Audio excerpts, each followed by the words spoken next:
Okay, looks like we have a quorum here, so I'm going to call to order the Littleton Conservation Commission meeting of February 2nd, 2024 at 7:30 p.m. I'm going to open up the meeting first with a discussion of the last meeting's minutes. Got a lot of stuff up here. Are there any additions, corrections, or deletions to those minutes?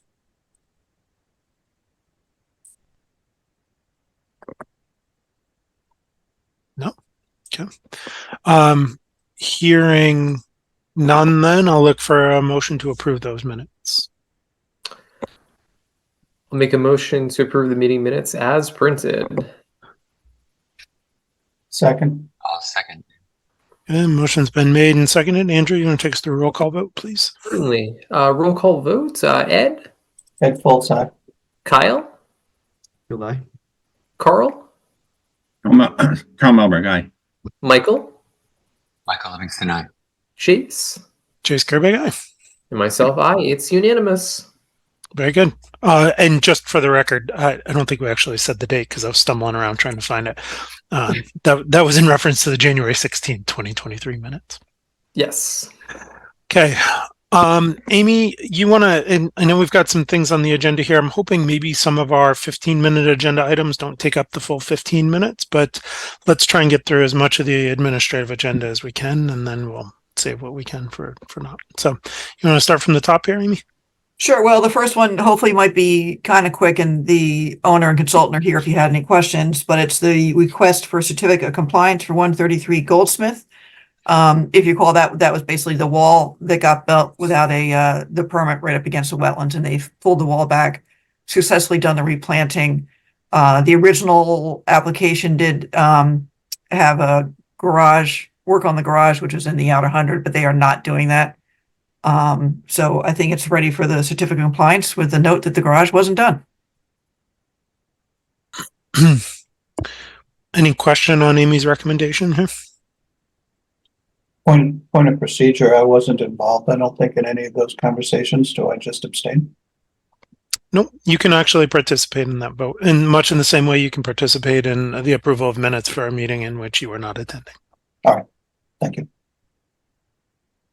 Okay, look for, we've got Ms. Richardson has got her hand raised.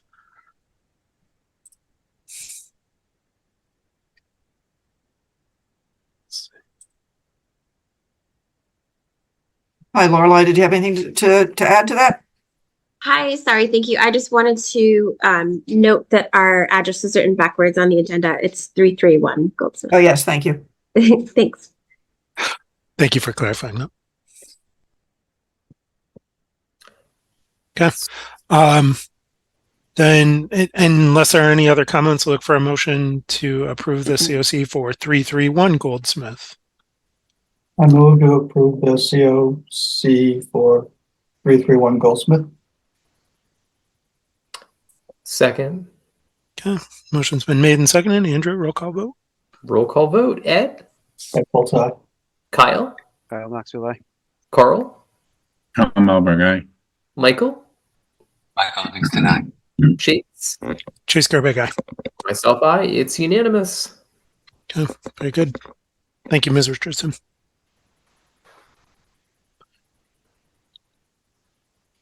Next up, another easy one, leash law. The leash law, really just if the commission wants to go to the select board to suggest, as was as was suggested by the original leash law committee, which I think Andrew was on, that Bumblebee, where am I?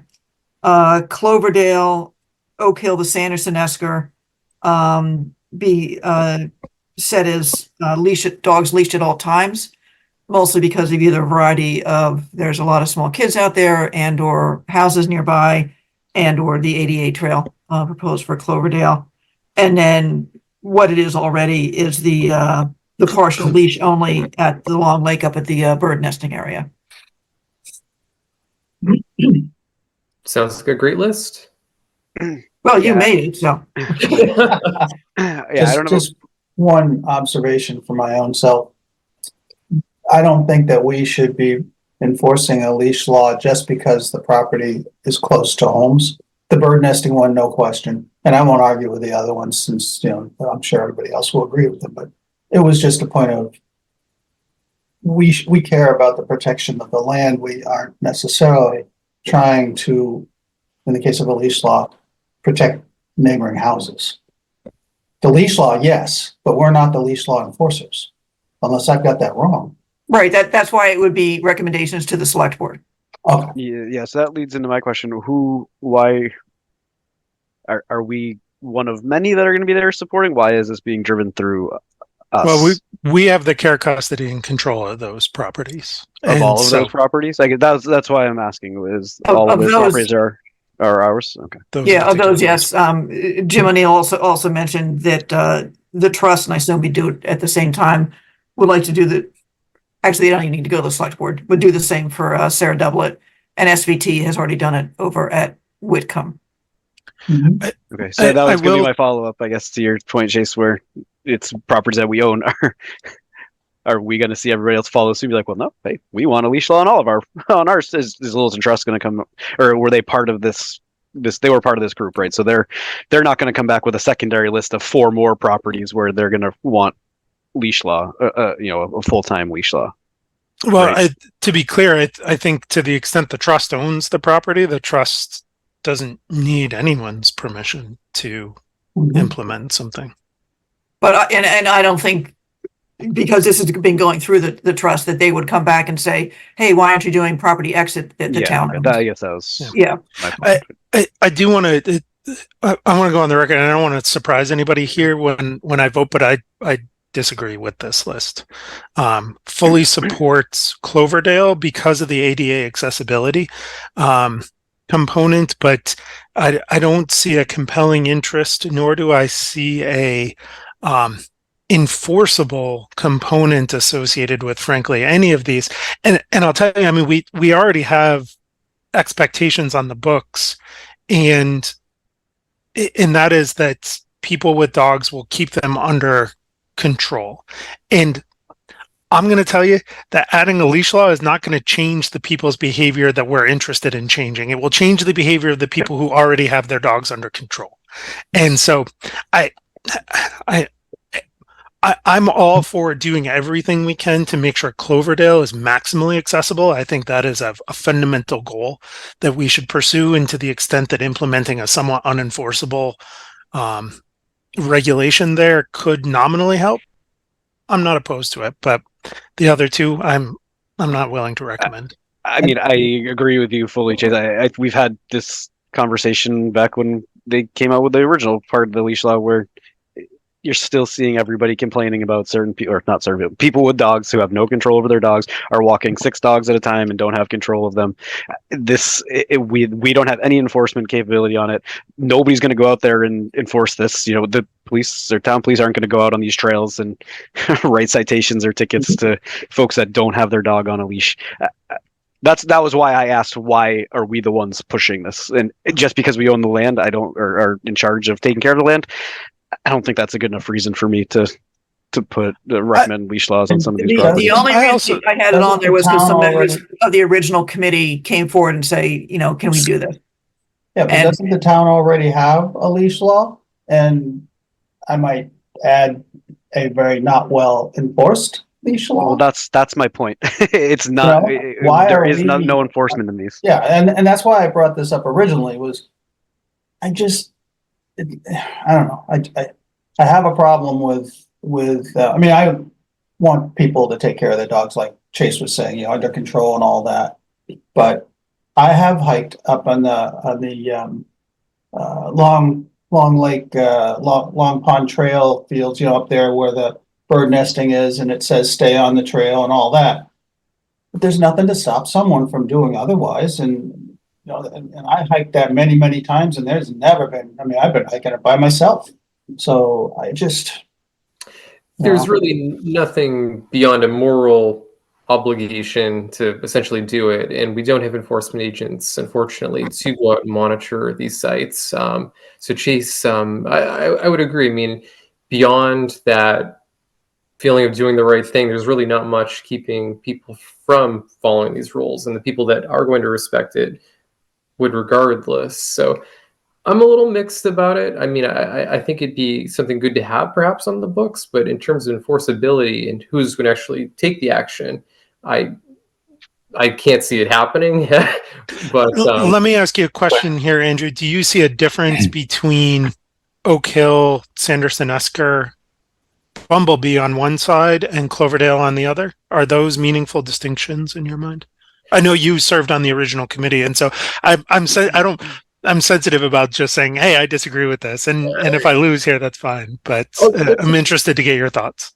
Absolutely, and I think that the original committee looked at sites where there might be smaller children hiking with families, and the risk of perhaps a big dog running up and knocking a kid over or hurting somebody. And I think that those areas were targeted as sensitive sites for children and families. And aside from the wildlife component, protecting habitat, I think that the committee largely saw these sites as places where families might go, and in order to dodge any possible risk, added them to the list.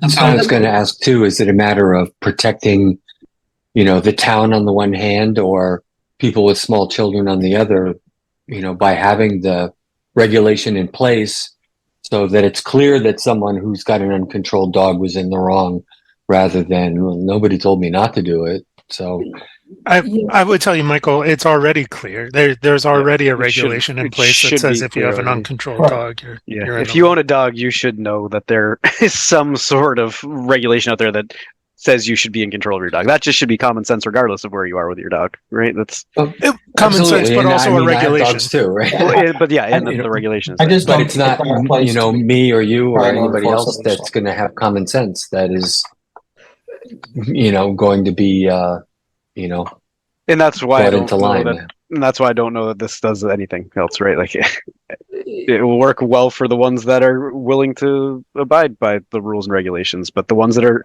not going to are not going to pay attention to it, knowing that there's no repercussion. Honestly, that's A law keeps honest people honest and does not stop the criminals. As far as I'm concerned, if we were to take a vote on this, I would be against it. So. Could we contemplate maybe a bifurcated vote where we do Cloverdale? I will tell you that my opinion on Cloverdale is fundamentally different than the other ones because of what we are inviting people to use Cloverdale for. People may, in the instance of Cloverdale, even if we're only keeping the honest people honest, they may not realize what we're asking of Cloverdale separately from other open space parcels. If Cloverdale didn't have ADA trails on it, would you feel the same way? No, but it does. Then what, I appreciate that it does, but why would we treat it any differently?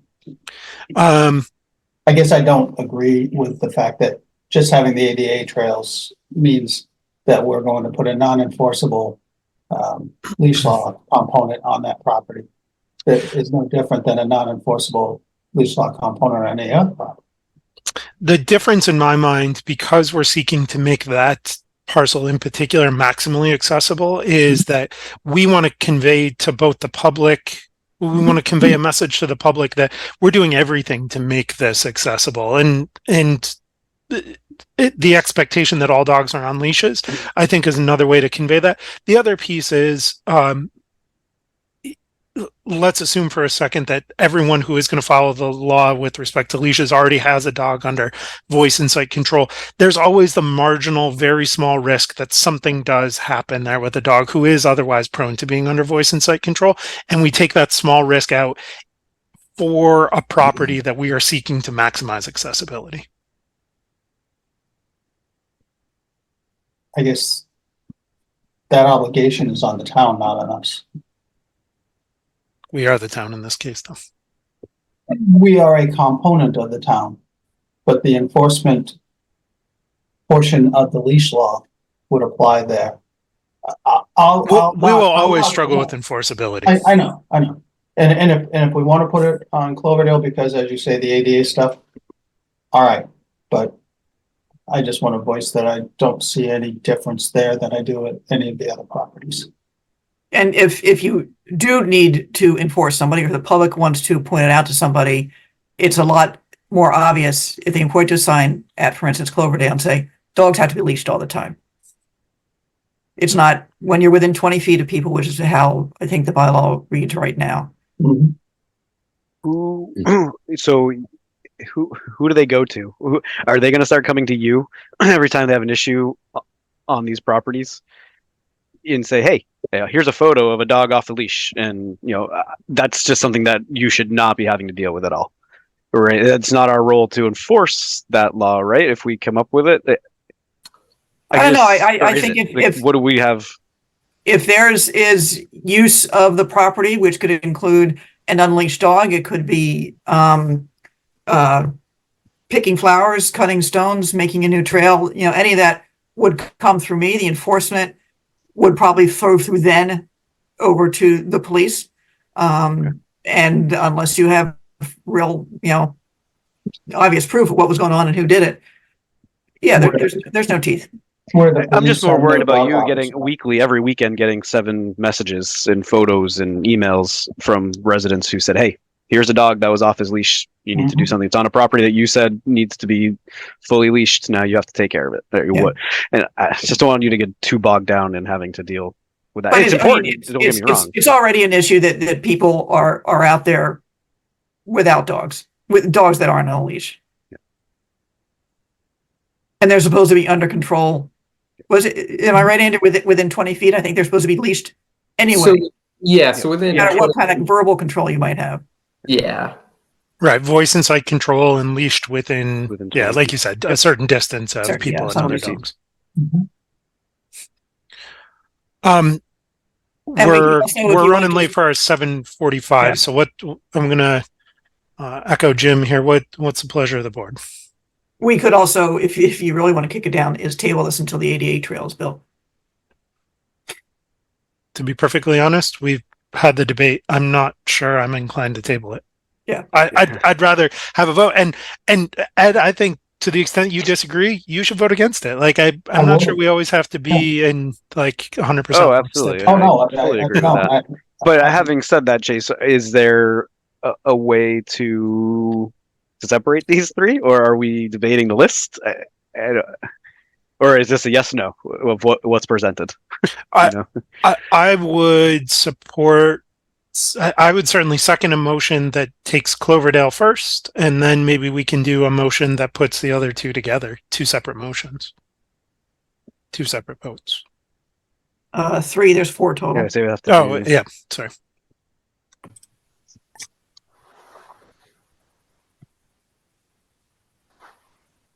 Only if someone's willing to put a motion in.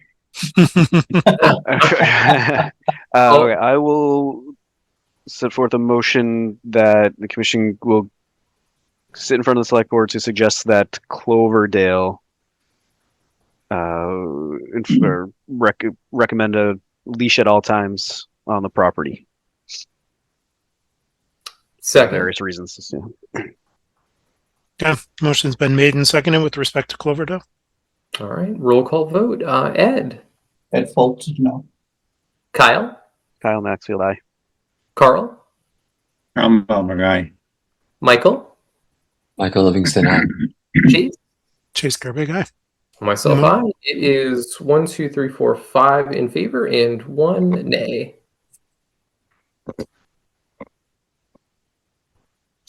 So I will follow that up with a motion.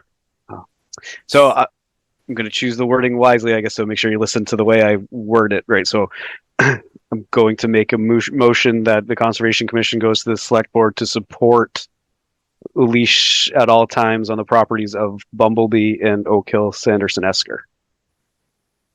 Wasn't there a third one in there? Right, because I can't make motions. Your motion is in the affirmative. I will second that. Okay, thank you. All right. Roll call votes. Ed.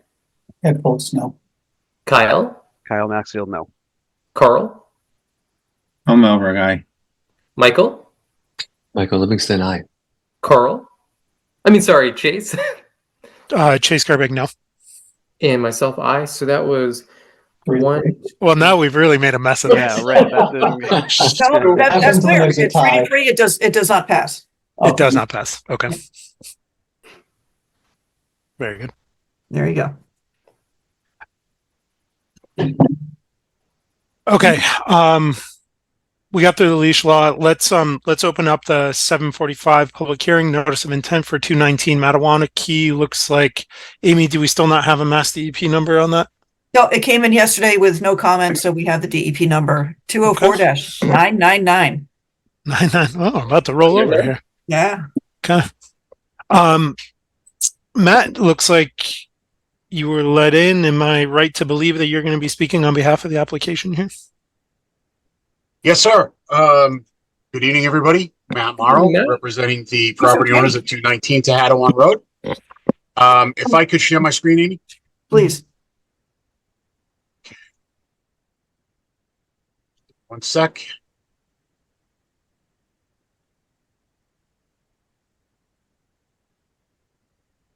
Okay.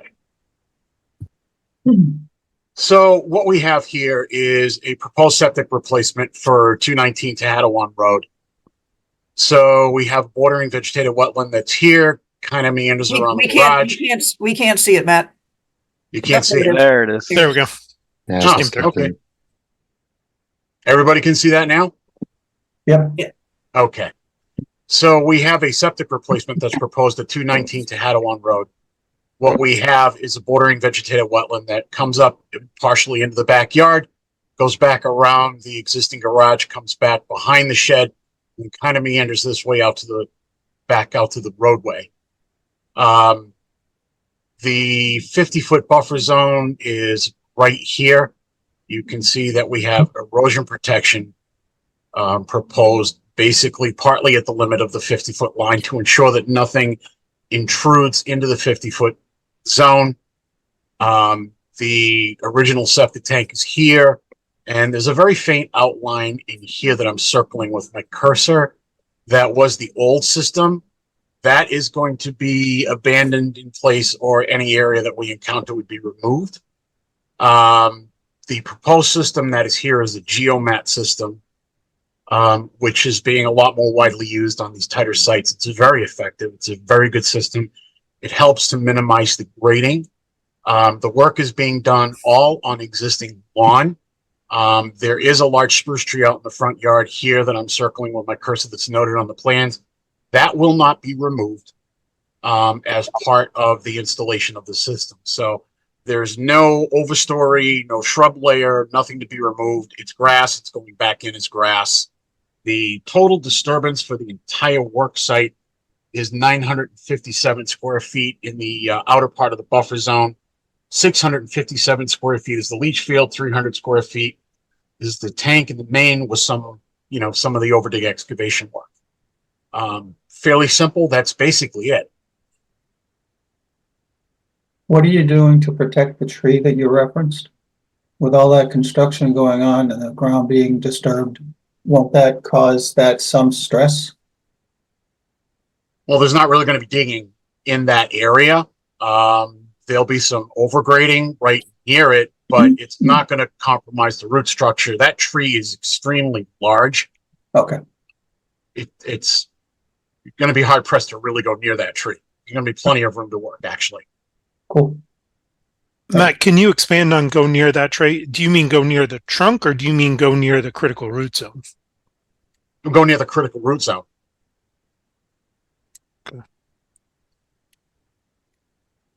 What species of tree is it? It's a spruce. It's a very old spruce tree. Hey, Matt, has this system failed? Yes. Where's the original system? Oh, I The see. original- Yeah, I found it. That's being removed? Being abandoned in place.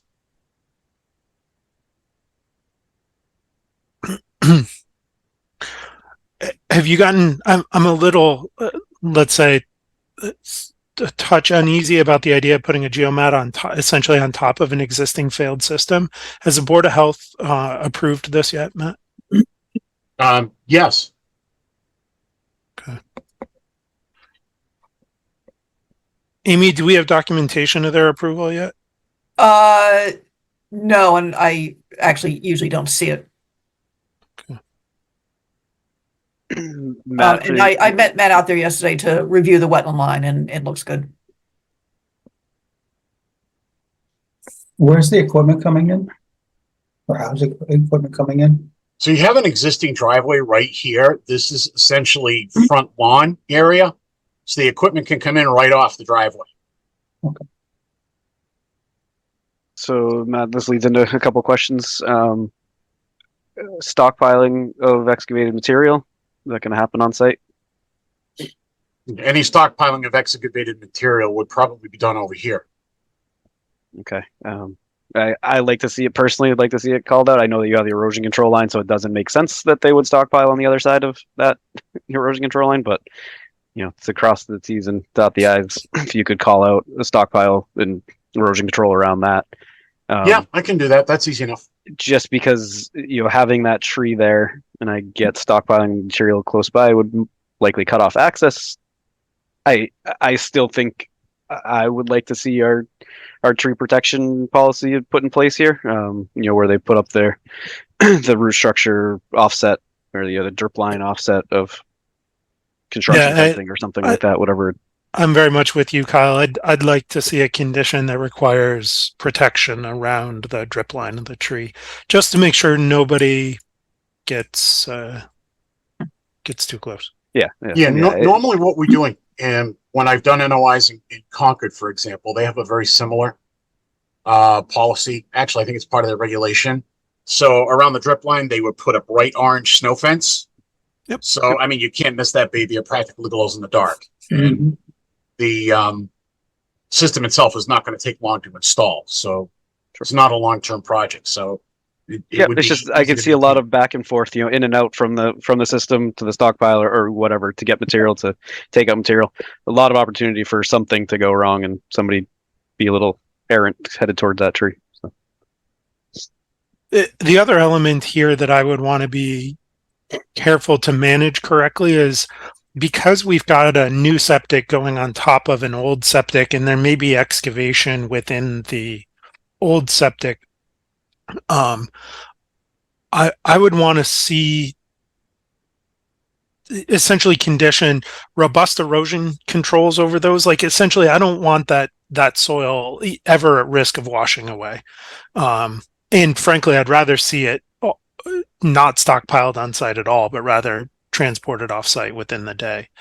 That may not be 100% practical, but I don't love the idea of stockpiling septic soil and risking some runoff. Didn't you say there was no excavation occurring of the old system and the old?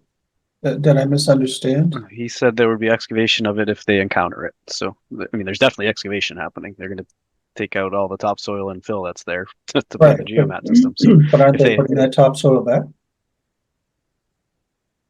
That's what I didn't understand, I guess. Yeah, the topsoil would be put back and the lawn would be reestablished. Right. So anything that's not. What's going to get hauled away then? If any, doesn't sound like anything. It's all going to get reused, right? Matt, do you plan on reusing soil excavated from the failed septic system? Well, normally what they do is they excavate the area for the system. They put the system in, grading over the system, and then put the loom back on top and add any additional loom. If there's any extra soil left, we can transport that off immediately. I guess what I wouldn't want to have happen here is soil from the failed septic system that's impacted with waste to end up as part of your backfill on top of your new system. Okay. Then if you guys want to add the condition that, replacement soil be put in and the old soil be taken off. Or the old contaminated soil anyway. Yeah, to your point, Ed, to the extent it's clean loam, I'm cool, great. No need to run more trucks, but yeah, I totally agree with that. But we're looking at 6-8 inches of loam where we put back on, right? I mean, this is going to be a sand material that they're putting, installing for the geomat. Topsoil isn't necessarily good fill material for a new septic system, Well, right? they're not looking to fill it with topsoil. They'd have to put, whatever sandy material they have to put in. I'm That's talking about reutilizing the topsoil on top of it. Yeah, I'm just looking at the test pits that you did. All three. I mean, I get that there's different classifications, but all three call it sandy loam. It doesn't sound like you have 84 inches in one of the test pits of sandy loam. Actually, they're both about the same. High organic content. Yeah, like that's material that. Where the test holes are shown there? So outside of the existing system, so you don't even know how deep the existing system is once you start excavating. You won't know until you excavate. I mean, I think we can condition this in a pretty straightforward manner, though, that says that impacted soil needs to be removed from the site and not used as backfill. Yep.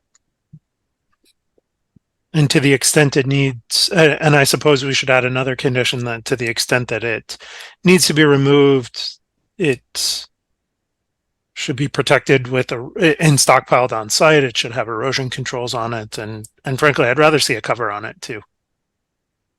It's no sense playing with running off on that. Yep, I'm on board with that. For the extra erosion controls, I assume you would assume silt fence as well as the silt sock wattles. Yep. And then the other condition that Kyle mentioned was stockpiling. Let's say a stockpiling area to be identified by the applicant and approved by the agent. Are you okay with that, Kyle? Yeah, that sounds fine. I think we've done that in the past. Was it necessary or is it necessary to include in there the point that Matt made about the fencing around the tree? Oh, yes, you're absolutely right. Amy had that.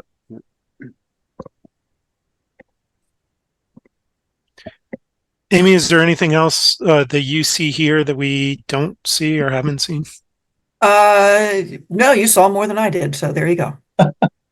This is going back pretty close to the existing grade, Matt. Is that true? This isn't it's not raised up too much. No, geomat systems are pretty flat, so you're only talking a number of like inches as opposed to feet.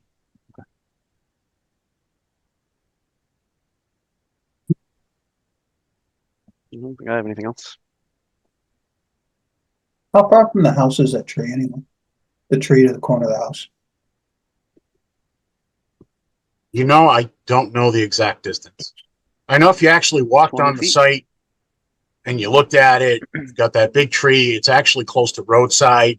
Mm-hmm. You wouldn't even really think that it would be approached. It's big. It's a big tree. I don't see anybody wanting to really do anything to that tree because having to take it down would be a huge expense because of its height. I'm not suggesting that anybody wants to, but I'm just, there's going to be equipment going in and out between the house and the tree, and it's difficult to tell from the pictures. Are they not allowed to access directly from the road?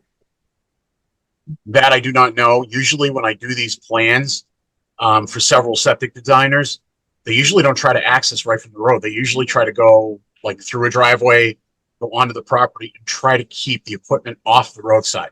Yeah, that would not be a good spot to have equipment or anything parked on the side of the road. That's a funky little intersection as it is.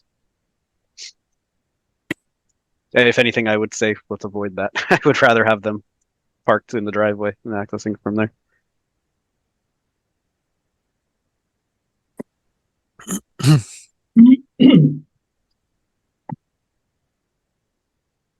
So it's a pleasure of the board here. Are we ready for a motion to close the public hearing and issue an order of conditions, or would you guys like to look at this a little bit longer and kick this down the road for a couple of weeks?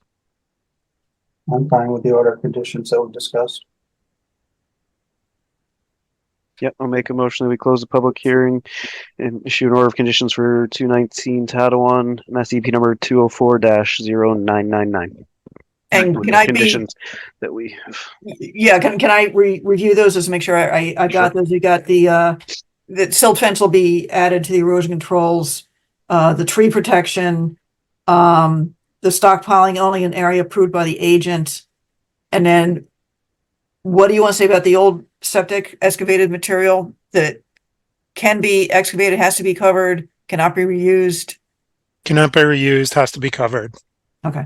And I mean, Well, and Matt, to the extent that we can express a preference there, Yep. I think our preference would be that it goes offsite immediately rather than dealing with that. But I'm not sure an order of Yeah. conditions can express a preference. I mean, Matt, you make this sound like a pretty quick project. Are you thinking days, weeks? Like, what's the once they get in there? Is this just a few days worth of work? It's usually just a few days worth of work. I usually put a 2-week maximum on my NOIs. That's simply just to account for any weather events. Just one clarification on that fill. We said only contaminated fill had to not be used. Yes. Correct. Yeah, I believe the discussion said impacted soil to be removed. And if not able to remove immediately, you wanted it covered. That's what I have in my notes. Mm-hmm. So we've got a motion on the table. Amy has clarified the conditions. Can we get a second for that? Second. Second. Very good. Motion's been made and seconded. Andrew, you want to take us through roll call? Roll call vote. Ed, Ed Folsa, aye. Kyle, Kyle Maxfield, aye. Carl, I'm a lumber guy. Michael, Michael Livingston, aye. Chase, Chase Garbe guy. myself, I. It's unanimous. Very good. Thank you very much, Matt. Thank you very much, folks. Hey, Appreciate have a you coming wonderful in, Yeah, anticipating some of the Good things luck. we're going to ask you. Yeah. evening. Not a problem. I try my best, and thank you very much. Good night, Very good. Matt. Good night, guys. Okay, we'll return to the enforcement order discussion for 161 to Hattawan. Looks like we have Miss Essman here. So, Amy, Miss Essman, before we turn it over to you to give us an update on where you're at, Amy, are there any updates here on our side that we need to be aware of? No, she has a plan that she can show you tonight of the survey that was done, so that Okay, would be the next step. very good. Miss Essman, the floor is yours. Yes, thank you. Since I last joined the meeting in January, I had a survey done of the property with the dimensions and details that were requested for the size of the trees and the location. And let me know if you can see my screen share here. We can see it. Yep. Great. So I forwarded this full report to Amy. I'm happy to cover as much or as little as you'd like today, or at least provide it and then come back to discuss whatever's preferred.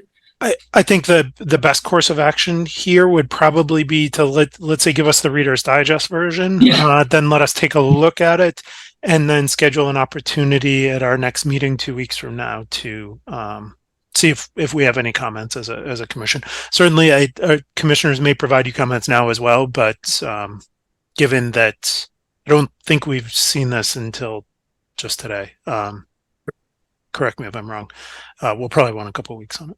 Yeah, absolutely. I'll give you the quick version then. So the surveyor noted the wetland tag and the edge of the wetlands here.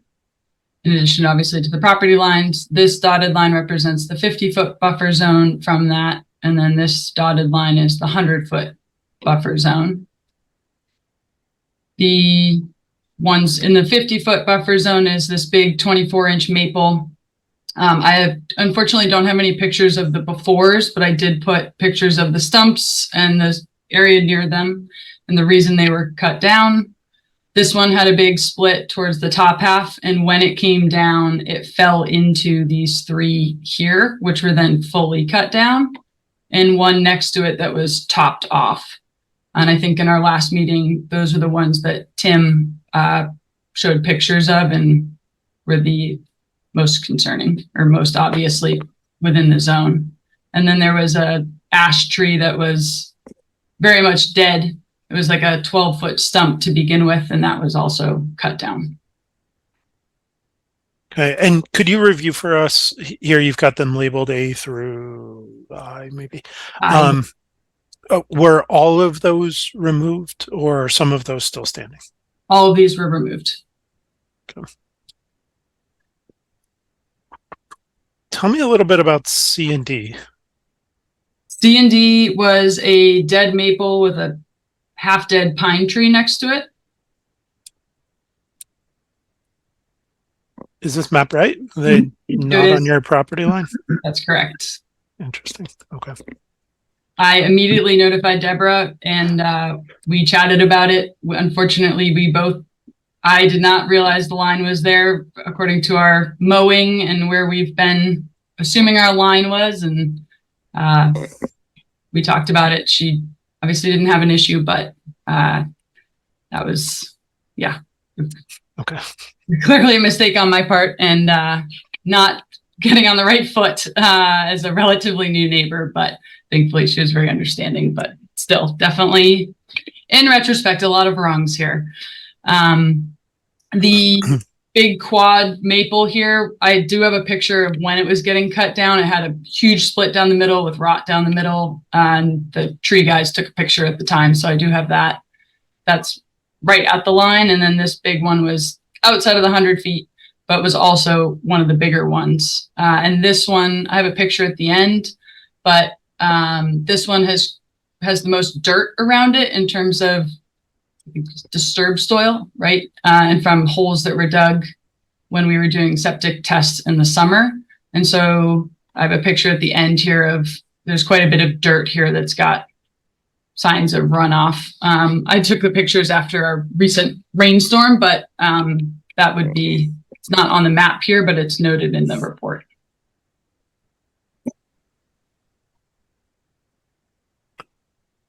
Okay, so let me turn it over to the commission, if that's okay, Ms. Sussman, and see what questions we have from commissioners. So these trees are all down. Yes. So the plan for replacing them? That is what I'm looking for direction from. I am more than happy to replace. These are all in what I would consider woods, which I intend to keep woods. Not trying to expand the yard or make any changes. I was cutting down dead trees while I had the tree guys in to do the big ones, and I'm happy to and looking for help with where to go from here with replacement or additional trees and what's recommended.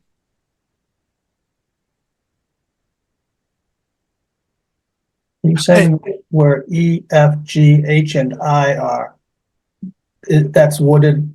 It's in the 50-foot, but is it wooded? If I'll scroll here for a picture. Bear with me here.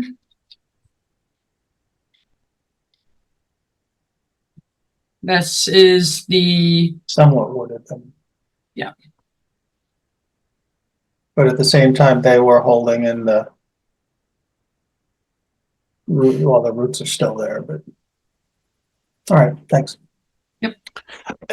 I will say, as I look at some of these photos, Ms. Sussman, my inclination is to ask for a replanting. I understand that you've characterized some of them as dead, based on what was going on in the canopy. We, unfortunately, I don't take this the wrong way, because it will come off the wrong way, and it's not how I mean it. We can't verify that, and I'm concerned about setting a precedent that says that as long as you identify the canopy as dead and cut it and get it out of there before we notice, then it gets to be dead. So my inclination here would be to ask you to put together a replanting plan at something like a 2-to-1 or greater ratio for all of the trees that weren't visibly dead based on what we can see in the evidence that's left. So I see some that like the stump is half rotted. Okay, cool. Even I can tell that was probably dead. But that's what I am interested in suggesting. I'm not sure how that would fly with the rest of the commission, but I think sometimes we circle around things. So I want to put that on the table for the commission to contemplate. That sounds like a great plan. I would also say I haven't been on the site yet, and so we have not verified that wetland line either, which ultimately you'll need for the septic system. Right. But this is not the time of year to get out there. No. Was the wetland line done by a wetland professional? Yes, there is. Well, I believe so. The wetland line there's a wetland tag that I think was part of the Brown Woods. Oh, okay. It's Walk, actually not, that's on Carl Berger's property. yes, I think it was somewhat recent. Would it be accurate to say though that worst case scenario, the line is closer to the house and tree A is also part of the jurisdictional zone? Yes. And if we were to ask the applicant to proceed with the replanting plan, presuming that A is also in need of replanting, would we be able to essentially get this moving? Is that a question for me? I think that's a fair guess. I mean, It's a broad question. A is an ash, so I'm guessing if it wasn't It's, dead it's now, going anyway. Yeah. it's gonna be dead soon. It appears That was there's- the reason it was taken. He said, if you plan to stay in this house a long time, this tree is getting on in age and size and may cause an issue for you later. It was not, that ash was not dead. That was a choice on my part to take that down. the emerald ash borer is all over that This area. one. Sorry, this one, A, right? Yes, Yes. Yep. there's an invasive pest that is attacking. the Oh, ash. Yeah. well, we saved it from its that outcome for now, but yes, I could absolutely do the replanting on all of these. My only ask would be with A and maybe B, given that I don't have my septic design yet, waiting until I had the septic design, obviously to know where to put it, but then also to not put them in if I'm going to have septic things in the yard yet. So that would just be my timing, but that certainly wouldn't impact anything in the, Is your septic failed? yes. And I think you mentioned this last time. Do you have a timeline with that yet? Or I do this year. okay, so I get from my point of view, Chase, I'm more than willing to wait until that is on a plan, and maybe we lump these in together. If you were to say 2 year, I'm 2 years at the earliest, then I would be a little more hesitant and would like to see something done this year. But as far as even getting them back in the same spots, I don't know that that's a huge priority for me, so I wouldn't worry too much about that. It's more about getting them back, getting some trees back out. Yeah, out there absolutely. somewhere. Yep.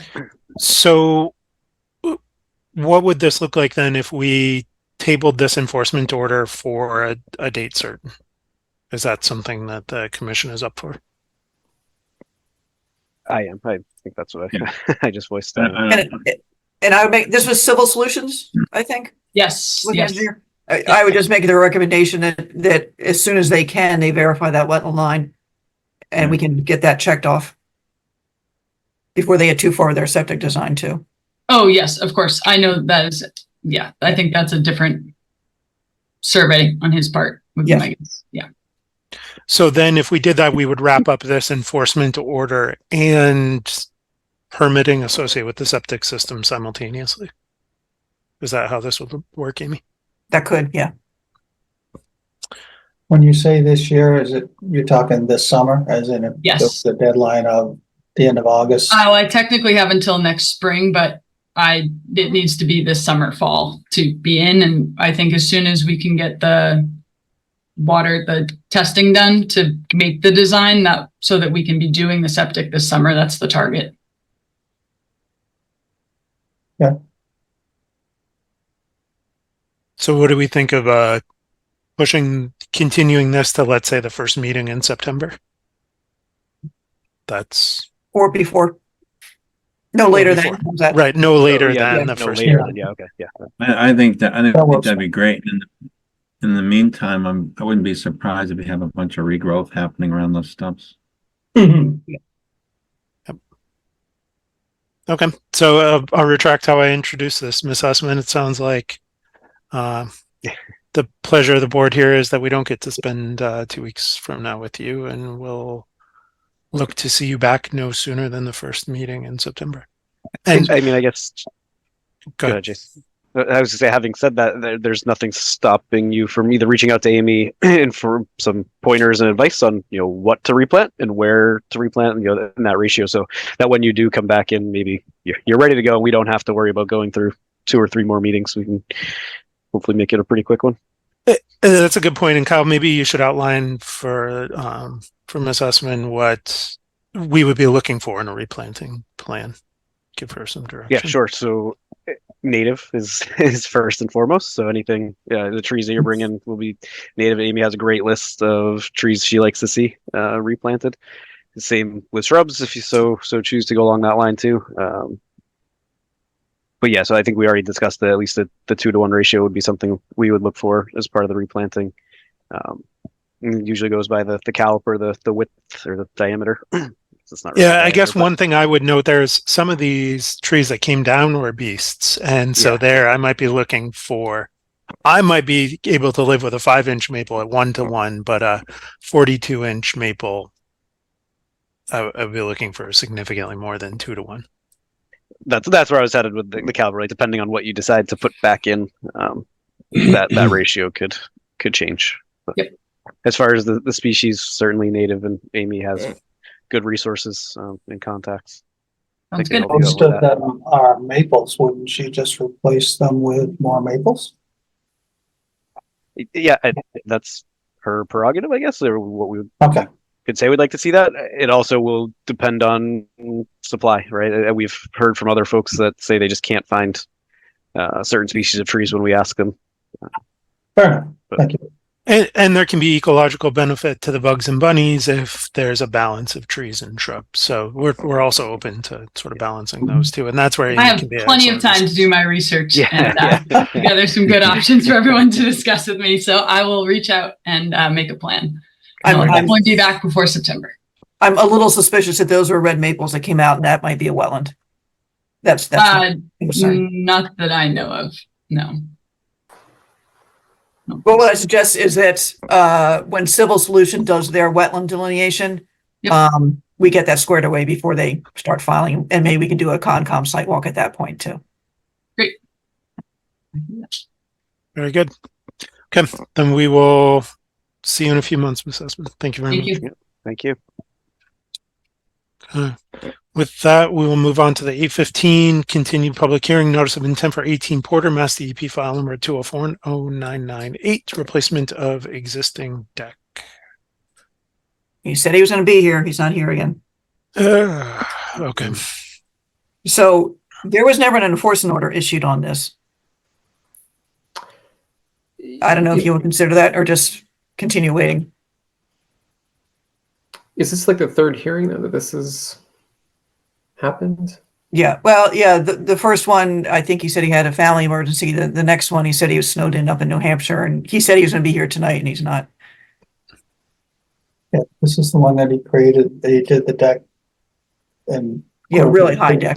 Right, and didn't see the wetlands and all that. Yeah, I Pretty tough to see him. Have you done a sidewalk out there? well, the pictures make it pretty tough not to see it. Yeah. We did a site walk from the other side of the pond. And couldn't see it. What options do we have at this point if he is unable? I mean, 2 of them he had excuses. Okay, accepted reasons not to be. Tonight he missed, but what would happen then next? Well, the problem is, it sounds like he's trying to do the right thing, right? It sounds like he has a pretty robust mitigation plan in line. I don't know that I've really seen it or taken a deep dive into it, but I don't think anyone's seen it. That's Yeah. pretty- okay. I have That's not it. seen You haven't either. It's not. I wasn't sure if I just missed it on the website, so that makes. I was trying to choose my words wisely. There's Okay. 2 mitigation areas, but I guess here's my feeling about this. The he we're referring to is the contractor, not the property owner. And I'm hesitant to take an enforcement action without giving the property owner an opportunity to bop her contractor on the head and say, hey, get your act together. Yep, how do we do that? I will contact her or send her a letter. Okay. And what does this board think about asking Amy to convey that if they don't show up 2 weeks from now and with information prepared to speak to this, then we will pursue an enforcement order.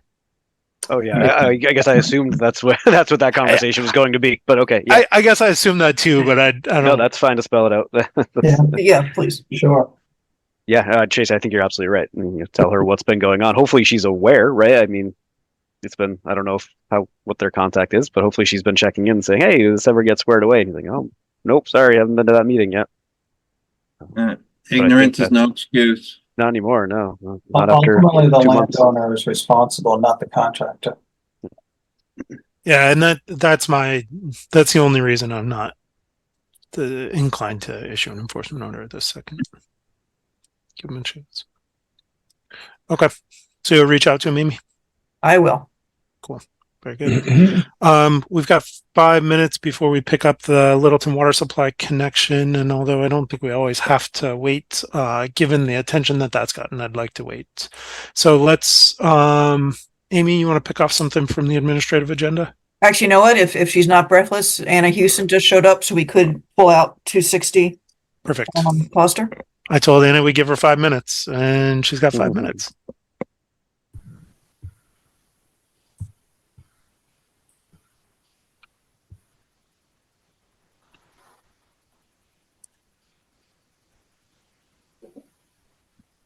Four minutes. I'm letting the water people in too, so. Okay, very good. Hey, Anna, how are you? Let me introduce this real quick. Anna had checked in to see between the planning board and the housing trust to take the conservation commission's feeling on some things. I had told her we might be able to give her some general guidance, but without an application in front of her, we couldn't give her specific guidance. Nonetheless, because this is a project that is being pursued as a public project, there may be value to the public in sort of having her discuss this. Right. Well, thank you so much. I really appreciate the time, Chase. So, and Amy, you brought up the plan. Terrific. Yep. Thank you so much. So, the Affordable Housing Trust took over the property known as the Durkee Farmhouse and Barn on December 28th of 2023. And so during our meeting in January, we talked a little bit about, well, what is it that we are able to do in terms of any kind of redevelopment. And so the conversation really for us centered around trying to understand, well, what is it that we could potentially do there? And so we started by talking about whether or not we had any information about the environmental aspect of it. And based off of what Amy has just provided us, she has sent that over as well to Bartlett and I. And so I guess I had a couple of quick questions on this, and then maybe you could let me know what you all have done on this. I really wanted to know why the notice of intent was filed to begin with. This most recent notice of intent was for the septic system. Okay, all right. And so the septic system then was not fulfilled. Is that because of the well, the existing well couldn't be found? Is that the bottom line reason, or are there other reasons? I believe the septic system's in. Yeah, I didn't realize they didn't do the septic system. So. Oh, the septic system was in. Okay. Yeah, they have a certificate of compliance request in. We basically need to have the grass growing so we can see if the site is stabilized. Okay. All right. That wasn't clear to me. So thank you very much for that information. And then the other question that I had was related to lot 1 on the backside, whether or not that is anything that you have any information on as to any plans that have been provided, whether or not that is, because it looks like it's part of the existing 5-acre parcel. So do you know anything more about that? I don't. They'd have to check with the assessors and see where the property lines are. And I thought this was lot 1, the house. Well, if you take a look at the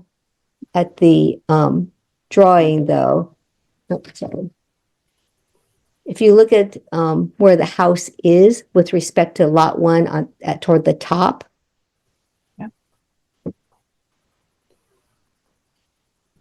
Yeah, Lot one's 5 acres, but there's no property line between that word and this house. Okay. Yeah, I believe that's all lot one, and I'd have to look at other plans, but Okay. my recollection is this whole like little corner is a single lot. Okay, great. Well, I just wanted to make sure about that as well. And so at this point then, Bartlett had a thought, and I didn't know if he was going to be joining this evening. Bartlett had a thought to try to figure out from a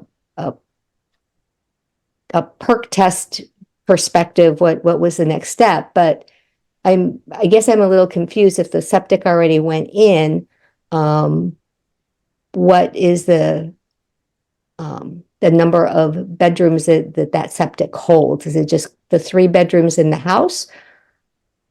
I'm afraid, Anna, Yeah. no That's one the here is going to be understanding. able to answer that for you, Yeah, unfortunately. that's fine. I wouldn't imagine it's much more than that, though, right? I mean, you have a 3-bedroom house. They're not going to install a septic system that handles too much more. But you can get that from Jim Gareffi if you want to Okay, go I will go to Jim. Terrific. and double check the property line with the assessor's office. That's something else we can't verify. This is Okay. what we've been given, but it doesn't mean it's accurate. Yeah. Okay. I was looking at the mapping earlier through the wetland Yeah. mapping, so I just went over to that. It does show that 5-acre corner lot as one one large lot right now. It does. Okay, terrific. Thank you so much, Kyle. But again, that's just looking personally, not a definitive answer. So ultimately, my 5 minutes are almost up. But what I did want to say is we are looking to be able to obviously understand what the maximum number of units that could be on this whole parcel. I know that Bartlett has said that the existing barn has really good bones, and so perhaps maybe another couple of units could go in there, because that will allow us, once we understand any constraints, to be able to talk to external nonprofit developers about affordable housing on this particular parcel. So with that said, do you have any other thoughts for me about what else I should be doing? Well, one thing I want to make sure you're aware of is that to the extent that projects, we have a 50-foot no disturb zone in Littleton unless there's a public interest component of the project. And so if I were you and looking at this from an affordable housing perspective, I may study that language a little bit. You may find that it provides a touch more flexibility for something in the public interest than it does for a private for-profit development. Yeah. Okay. I would also say this wetland delineation is probably at least 8 years old. And I imagine needs at least verification, if not resurvey. Yeah. Because that'll affect your 50-foot and 100-foot. Thanks, Amy. Yes.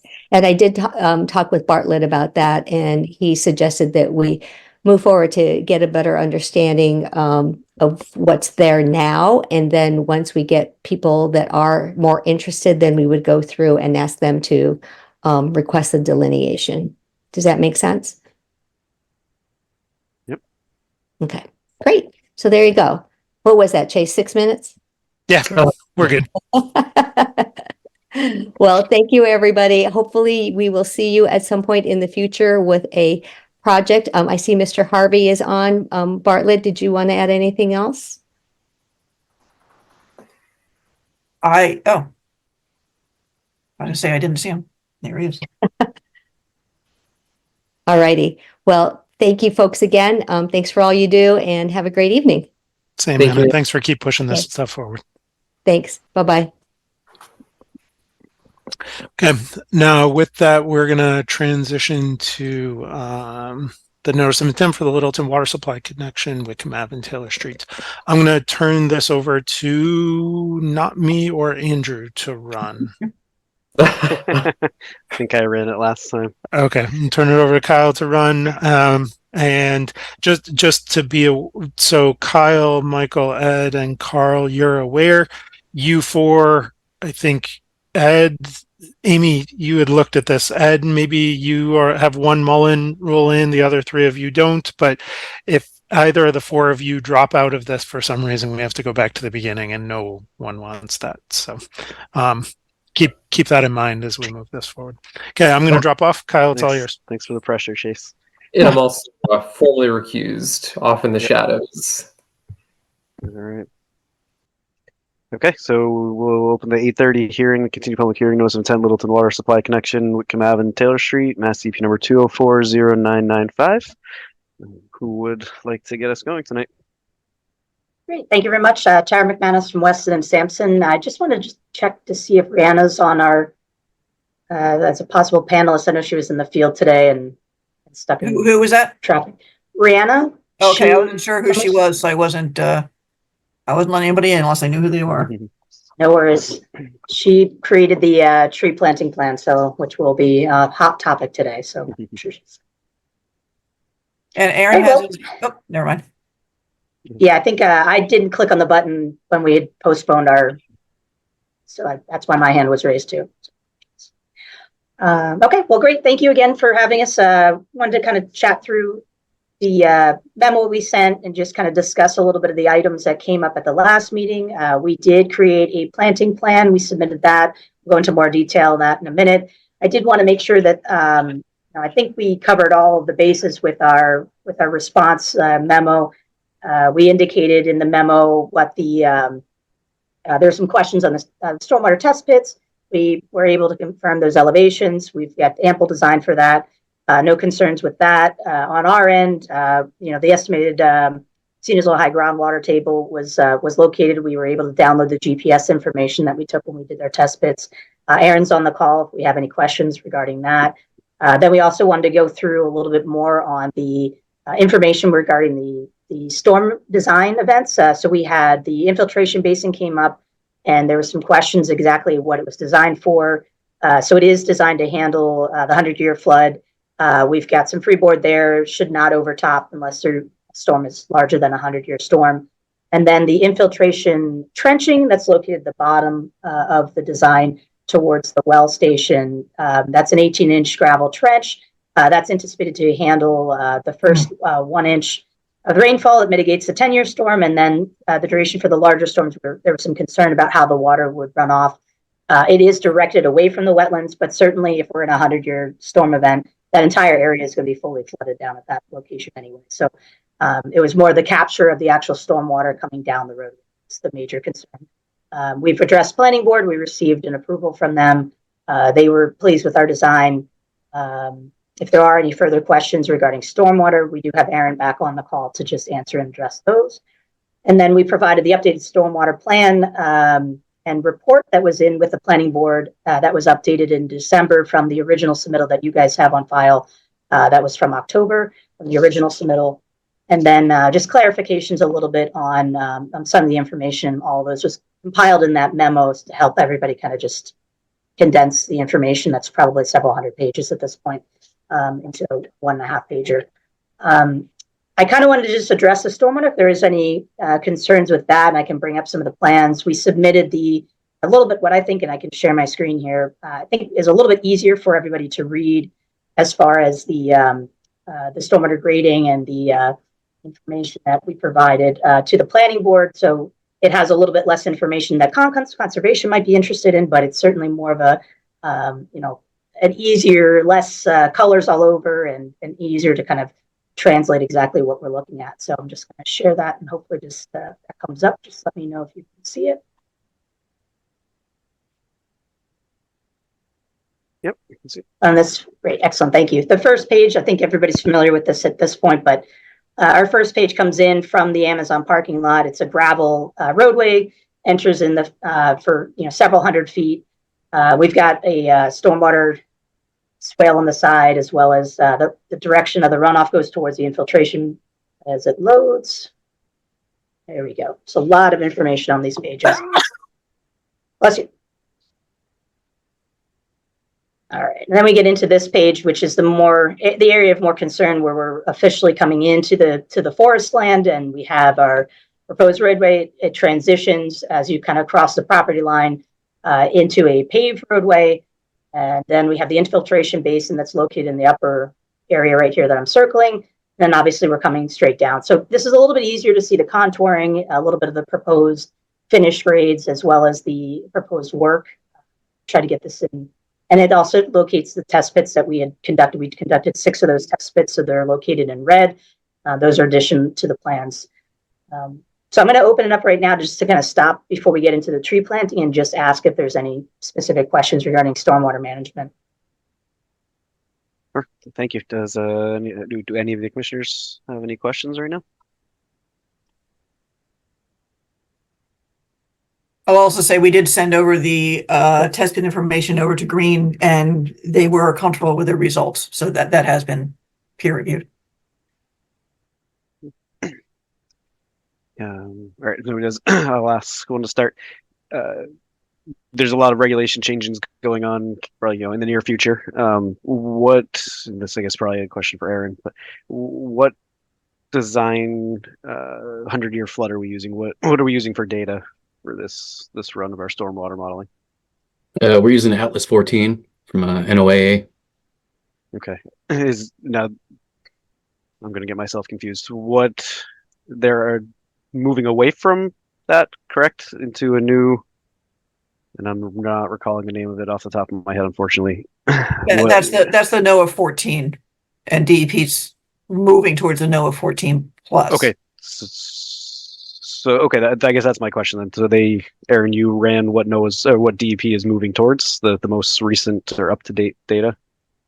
Yeah, as far as precipitation data that's historically been used, Atlas 14 is the most up to date, okay. And that's what we use to conduct our analyses. I know hearing, maybe listening to the coastal resiliency and wetland ones, the regulations that they're going to be using, the 100-year design storms seem to be significantly more than what has been used in the standard past. Well, especially if they do end up using the Atlas 14 plus, which I believe is like the 90th percentile of the range of storms.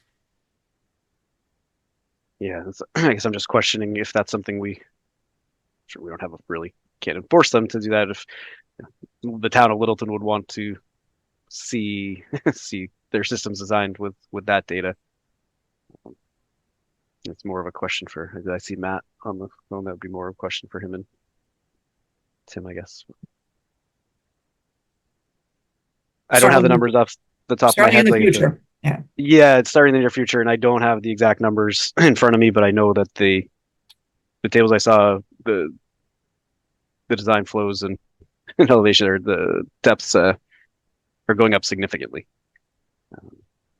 Plus phosphorus treatment and other stuff too. Did Foster Street use that? They use the newer? No. Unless it's in a bylaw, I don't think anyone's really using it. I think a lot of people in Caper have already required it, the phosphorus treatment, but phosphorus. Aaron would know more than I do. I would just out of curiosity, real curious what size this basin would end up being under the new regs.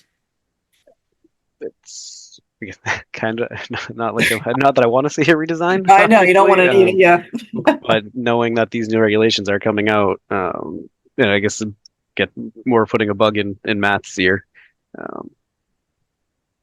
That the town might want to think of what was used to design these stormwater features. So I will just say that we can only. Oh, I'm sorry, Tara. I was going to say currently we can only design as to to the requirements that are in the regulations. So this design meets the current stormwater management regulations of the town. Oh yeah, I completely agree and understand that it meets what the current regulations are. Having said that, I don't think there's anything saying that you can't design to something else that is going to be out there in the future, right? Yep, and we do have the freeboard though, also with the infiltration basin, so it's there is a little bit there, but okay.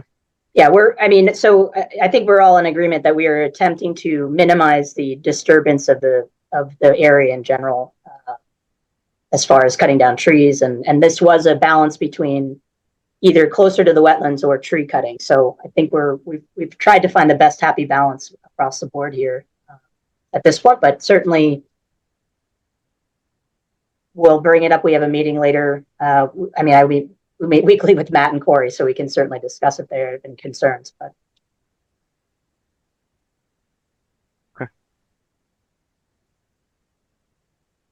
Anybody else have any questions on the stormwater before we start to move on to tree plantings or revegetation?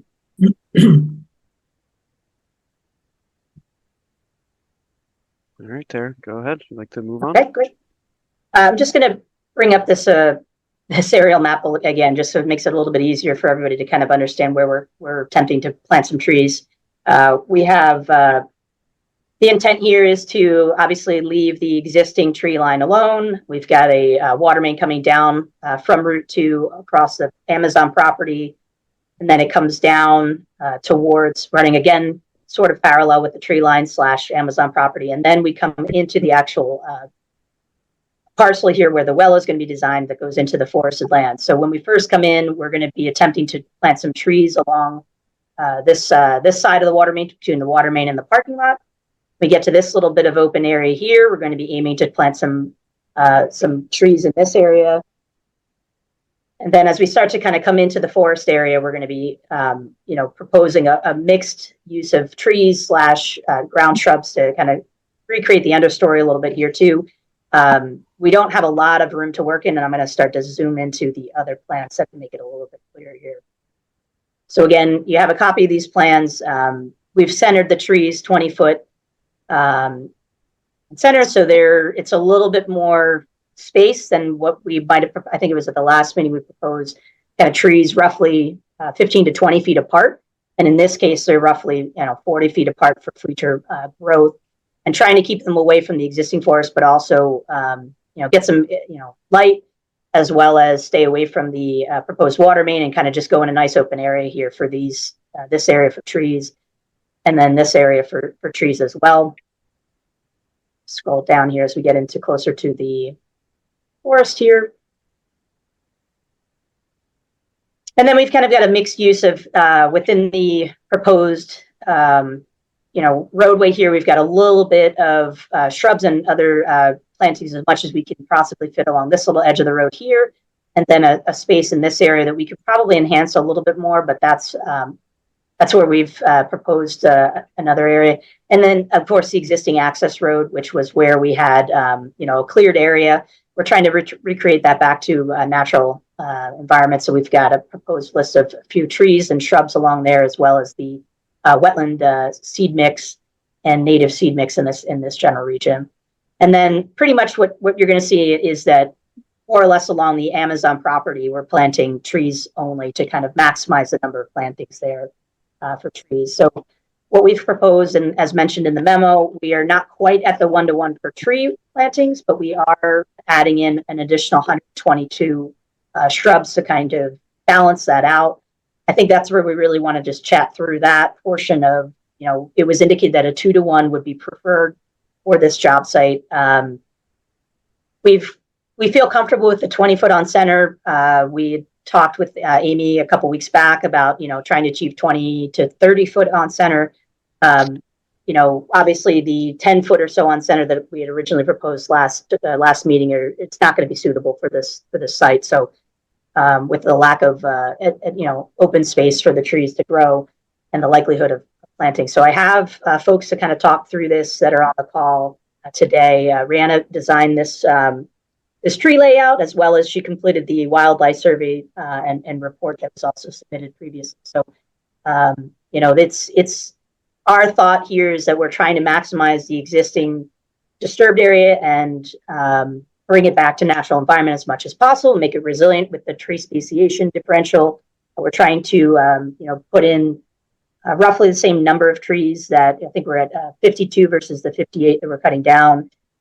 We have diversified the species. We've included a multitude of shrubs that are also prevalent in this area to help bring everything back to the natural environment. And then on top of that, we've negotiated with Amazon to expand our area a little bit to allow, and they've acknowledged that that the trees as proposed in this plan, they're willing to accept that the water department will be planting trees outside of the proposed easement area, or if not, expand that easement just to make sure that we have, try to maximize. If we just planted it within the forest, we were roughly at about half of the number of trees that we were taking down. So it's, I think this is a maximum plan.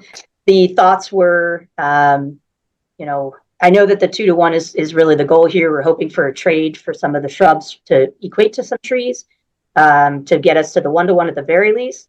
And then take into account that the Littleton Electric Light and Water Departments, they do have a tree shade program that they do try to plant several hundred trees per year throughout town based on a request for locations. And then they also have other properties. If there's not a location, as you can see on this, to really plant, if there's other locations that are owned by the water department, we might, if there's a need to supplement, a couple trees can be planted elsewhere. We've got a project that's about 2 years long here, and we're hoping for full germination at the end within a year or two. But there's a lot of concerns here where there's nothing official on record for what you guys want, and I guess this is going to be, used as a good example moving forward for what you're going to want to see. So we want to make as good of an attempt to recreate what we're obviously clearing out, but would like some guidance to kind of wrap this up and get a suitable solution here. So I'll open up to questions. At the last meeting, I thought the discussion was 80 some odd trees coming down. Within the 100-foot buffer zone, there's 58. What happened to the other 30? There are additional trees, yes, that they're outside of the 100-foot buffer zone. Okay. How many trees are there in total? 58. So there's 58 within the buffer zone, and an additional 18, or 18 of those are within the 50-foot. Also, 50.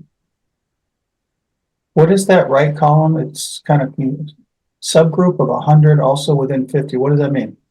It was brought up at one point that you might want to know how many of the 58 trees were within the 50-foot versus within just the overall 100. So we broke it out a little bit better based on species and distance from the wetlands.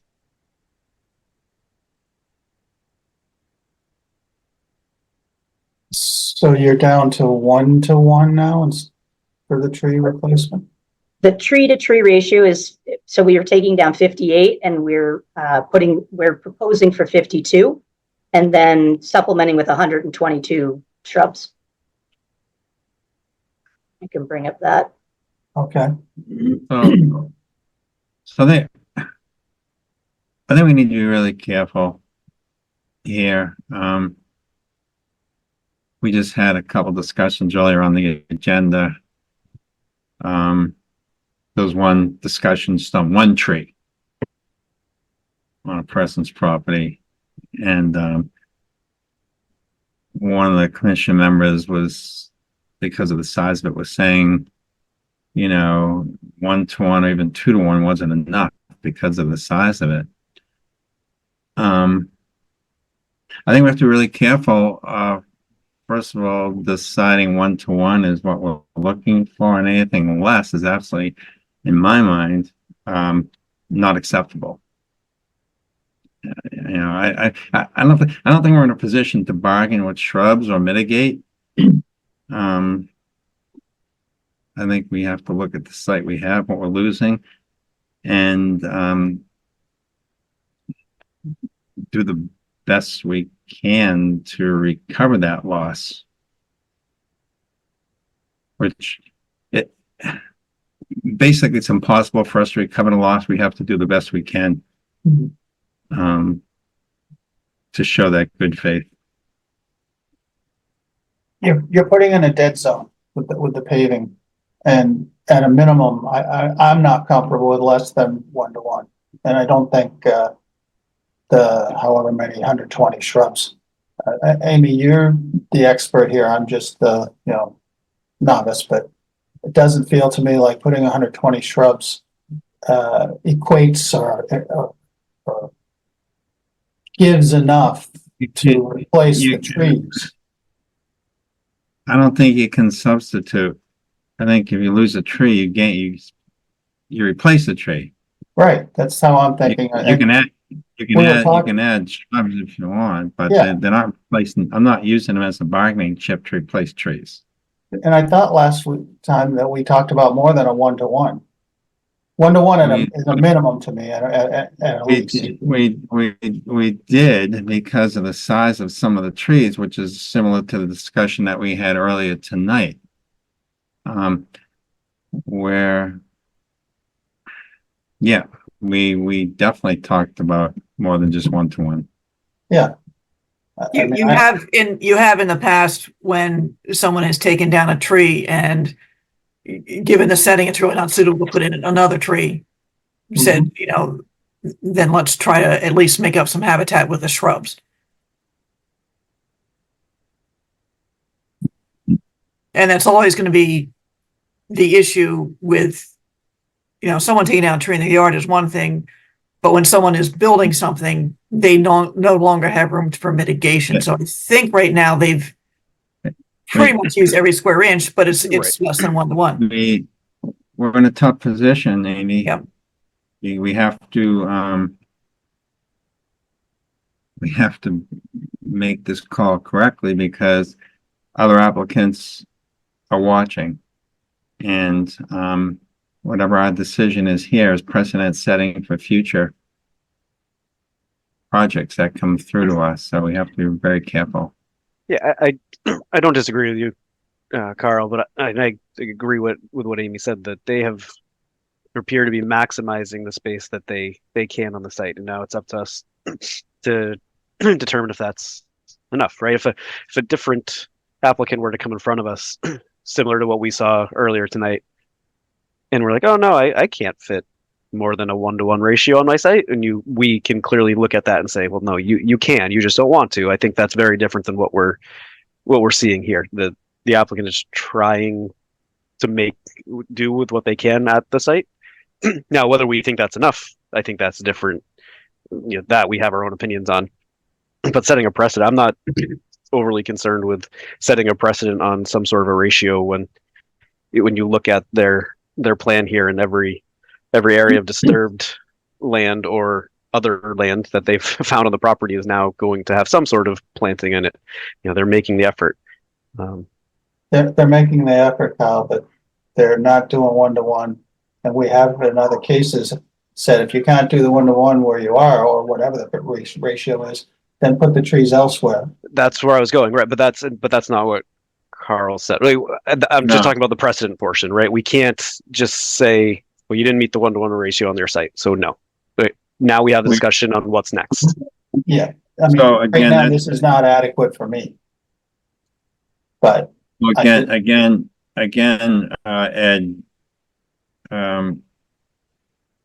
and Kyle, we still just be careful how we make these decisions, because we don't want another landowner coming in and saying, well, I can't fit this many trees on my land. However, my neighbor or 3 neighbors down the road has some land, I could put trees there. Is this how we want to play the game? It's going to get very confusing and complex.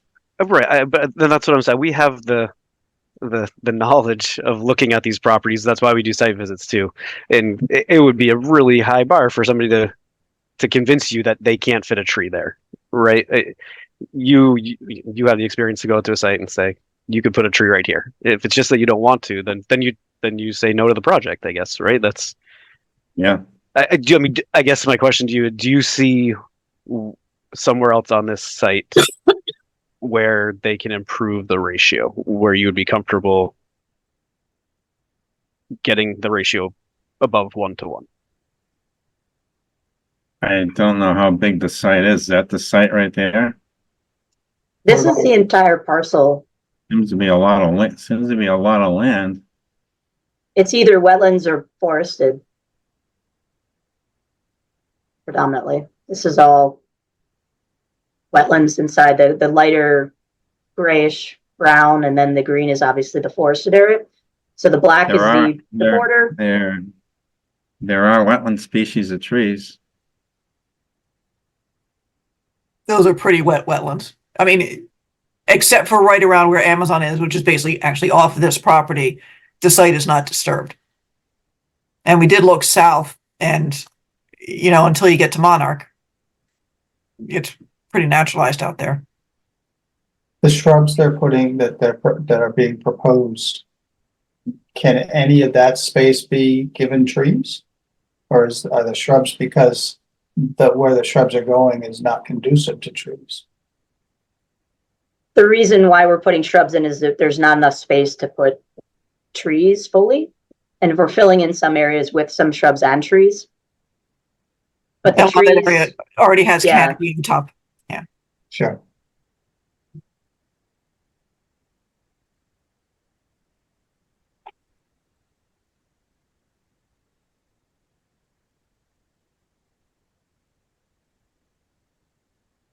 So we're pretty much following in here along the tree line and then coming back in here to the well site. And along here. So the only open areas are really adjacent, well, within Amazon's property, which we've negotiated with them to allow the tree plantings along their land. And then also, as far as where we are doing some clearing on the site outside of the roadway itself, we're attempting to plant some trees along there. So this is within that parcel of the actual town's parcel here. Mm-hmm. Kind of a mixed along the existing access road that we're restoring back to native, and then also on certain areas on both sides of the proposed access road here. It's possible. I mean, it's just, this is really, when you get to the bottom of the roadway here, you're pretty much, obviously, this was the major concern down here with the blue wetland flags, that we were pretty much right in the wetlands. And our arborists and wetlands folks, you know, put this plan together based on their best judgment of what would actually survive and what was the best planting plan. What about other portions of this project? You know, whether it was by the roadway, or headed to Boxborough, or, you know, there are other. So there's some space in Littleton, as far as plantings along other towns or private roadways. That's outside of, I guess, Littleton's. I would say that we probably want to keep the trees in Littleton, I guess, but. My question is, we've exhausted the length, you know, from the well site across wherever the water main will be running. So that's actually then DOT's property. So as we go up outside of the Amazon, this black line here represents obviously the end of our parcel, and this whole area over here is DOT land. Okay. And we've already moved the water main as close to, or moved it out of the tree line as far as possible, and further, and for DOT attempting to keep the water main as far away from Route 2 as possible from their perspective. I think the only other potential possibility within basically the project area in Littleton is a line of trees near the Whitcomb plant in the field across the street. Yeah, we have plenty of space there to fit more than enough trees to hit that 1-to-1 ratio. If it's only 6 additional trees, that's a pretty decent sized area there. We're happy to plant as many trees as we need there. Yeah, because I wouldn't recommend necessarily overplanting that area because the field has value too. Yeah. But some trees within it would add benefit.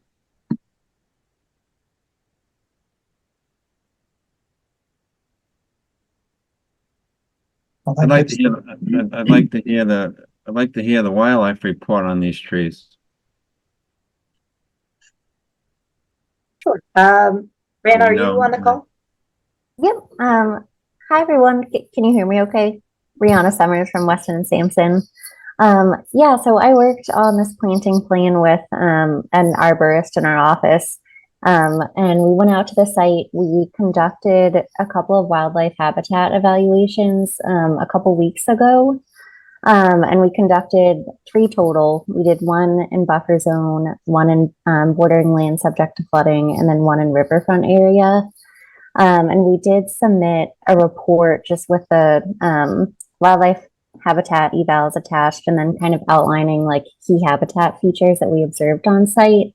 Within the impact areas, the important wildlife habitat features were relatively limited, but there is some coarse woody debris on site, and there's obviously a lot of like trees that bear fruit that wildlife might use.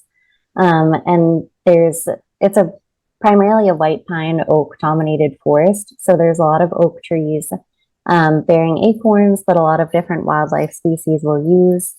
So we definitely tried to incorporate those things into our planting plan. And we wanted to enhance, basically add species that are being lost, which was primarily white pine and oaks. So in our planting plan, we're showing red oak and black oak, they're good for habitat. They mimic kind of what's already out there. Yes, thanks for pulling that up. And they're just good for a lot of different species, especially the ones that eat the acorns, and deer that will browse the leaves. And they add a lot of important leaf litter to that ground cover layer. So we did add the oaks. We have white pine. And then we just kind of tried to mimic what else was out there while also selecting species that wildlife in this type of habitat would use. So like we're adding red maple. There were not a ton of them out in the impact area that are being removed, but there's others out there, especially in the wetlands. So we did add red maple and sugar maple, as a lot of species use those. Small mammals and also deer will browse the leaves and shoots. And then a lot of animals will eat the bark, as well as the fruit. Also good songbird habitat. So yeah, that's basically how we went about selecting the trees. And we tried to disperse like the quantities, so that we're adding, I guess we tried to focus on like the resiliency aspect too, in terms of keeping like a diverse like amount of trees. Even though we are showing only 52 total, we tried to like add like a good number of different species. Just in case, like, if there's like a disease or something that targets a certain species and doesn't affect the others, that we'll be able to have like a resilient kind of community that we're creating here. Well, we're also proposing to plant along the existing access road in that area, that's being basically abandoned and restored as part of the project. So we're proposing native seed mix along that access road. And because of the width of the access road and the lack of sunlight it gets, we are showing, as Tara said, a combination of shrubs and trees in that area. And in terms of the understory species, similarly, we really tried to pick species that we saw on site, so we know that they're already out there and that they're doing well. But also we tried to select like there wasn't a huge diversity of understory shrubs that we saw on site, but we tried to supplement some others in that were native to the area and that wildlife are known to use. So we have high bush blueberry, which the berries a lot of animals, particularly mammals, really enjoy. But we added like sweet pepper bush, maple-leaved viburnum, witch hazel, and black chokeberry, just because a lot of those are fruit-bearing shrubs that a lot of species use. And a lot of like songbirds like to use these shrubs as well, just to feed and also for cover and nesting. So we tried to make sure that we have a good, like, I guess, diversity of different tree and shrub species, and selected species that were native to that habitat and also would be used by like a wide range of, I guess, like generalist species that typically use this like white pine oak forest. So I haven't seen the wildlife report.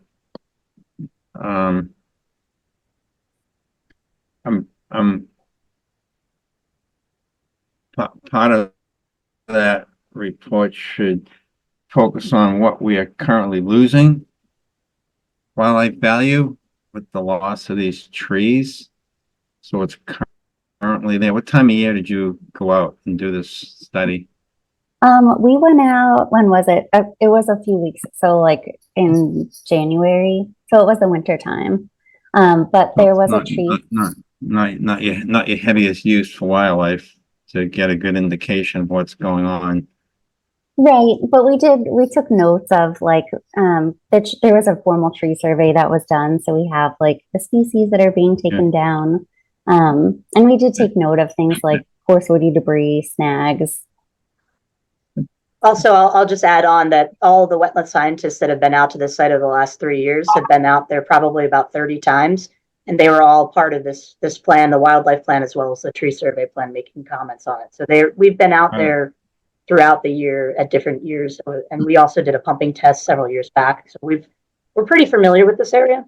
And I'm sorry that you didn't get a copy of the report. Let me see if I can find that. I mean, I may have got a copy. I just didn't see it. I may have. It was submitted for the meeting 2 weeks ago. Yeah. 2 or 3 weeks ago. Missed it. But I think I had asked the question last time. I didn't really get an answer. But kind of like a brush aside kind of thing. If there is currently any bat use out there. I asked that for a couple reasons. First of all, I wanted to know if their bats are used in those trees. And second of all, any trees that are removed in an area that has any type of bat use has restrictions on when the trees can come down during the year. So there's a couple things associated with that. So I'll caveat that the entire planting plan and also the entire work area is within natural heritage. So we will definitely have a very strict period of time for specifically the planting turtles and some other items. So if there's anything specific that you also want to add to the conditions as far as the bats, as far as when we can take those trees down, or, feel free to, let us know what that is. Well, I was wondering if they were being used by bats. That was kind of how my question started. Yeah, so I guess we looked at it two different ways when we were out there. I mean, we didn't see any, and the other part of it was that I know bats are very difficult to find. If it's not, there's a whole special survey technique. So I guess that's a question on whether or not we make an assumption that there's bats out there and we have the trees will not come down during that period, or if we also indicate that if there's not a species that's endangered, is that specific to the Littleton Concom that we would need to?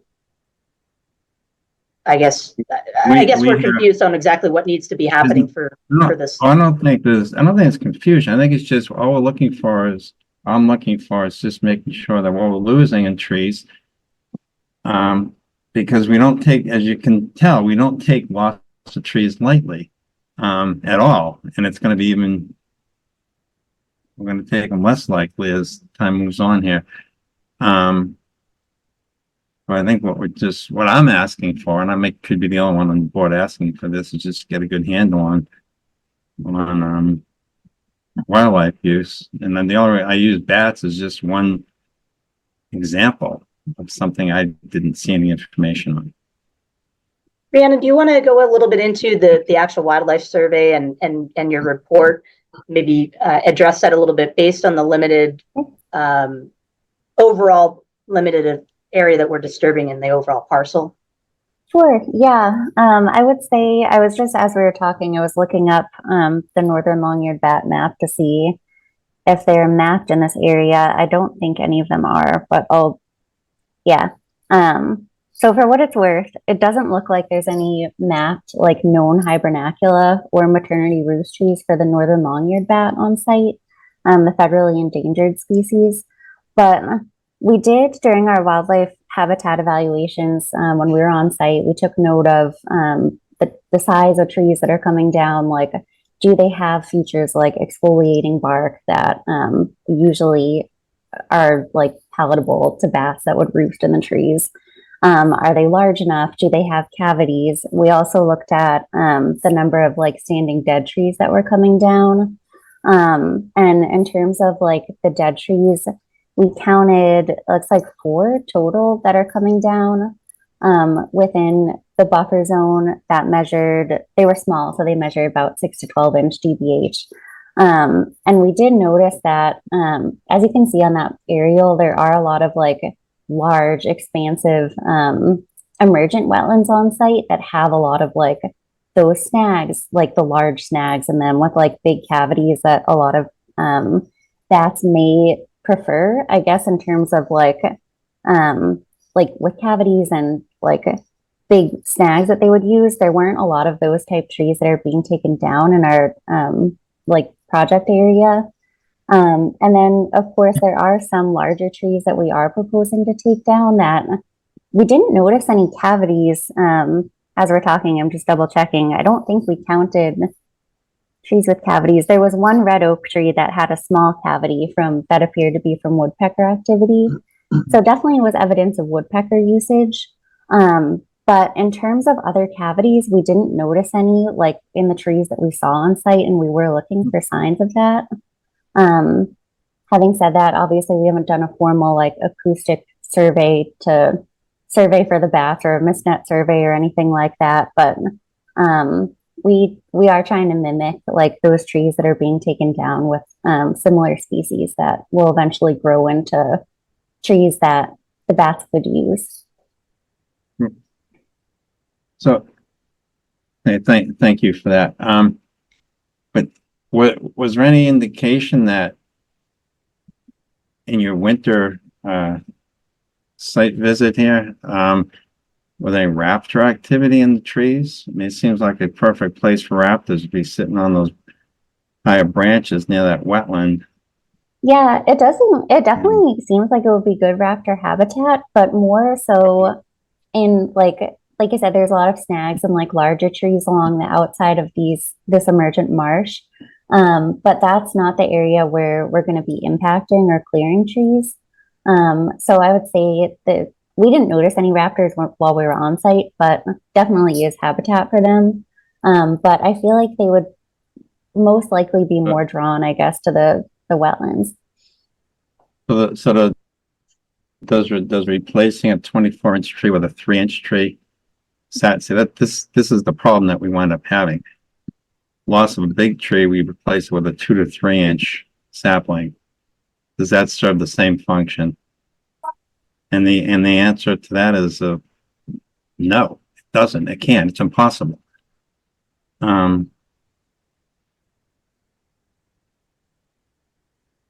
So it's just, I'm just getting the feeling that there wasn't a good, or I'm not hearing a good wildlife survey that was done at the proper time of year. It's my 2 cents. I'm open to other commissioners at this point.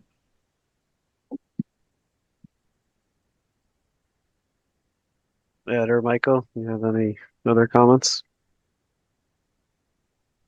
I wonder the same thing. A lot of our raptors move for the winter time, and I'm just looking up, do bats migrate? I actually don't know that, but how practical is it to do that survey right now? And it might be, again, I'm learning, but I wonder, is it practical to do that now? Well, I would also point out under the regulations that it's the habitat that is protected or analyzed, not species by species, for impact to wetland dependent wildlife species. That's an important distinction. I think the difference, Amy, there is when you're losing such a large quantity of trees in it's such a small area. Overall, a small area, we're losing such a high density of trees. Yep. Yeah. I mean, you just need to pull it back to the wetland impacts. To a degree, it seems good to have the tree line being pulled closer to the parking lot, but it'll be decades before that's fully accomplished.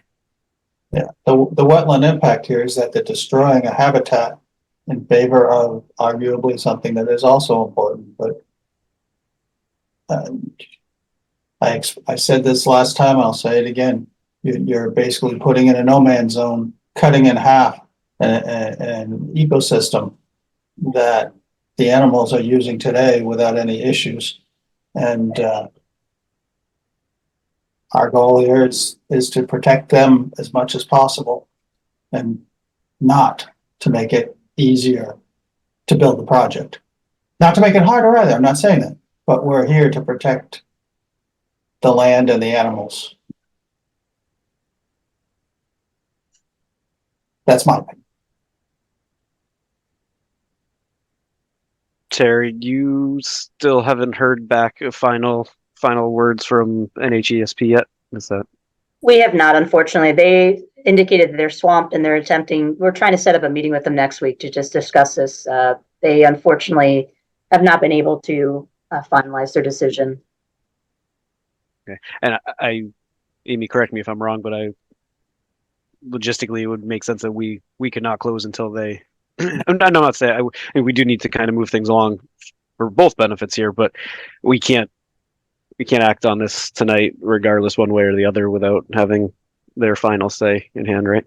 Right, and occasionally when you're waiting for something like this, you might be able to get to the point where, and I don't know if you're there yet, where the commission will say, we're ready to close, but for this last piece of information. Gotcha. Yes. I'm not sure if you're there yet or not, but that's the other.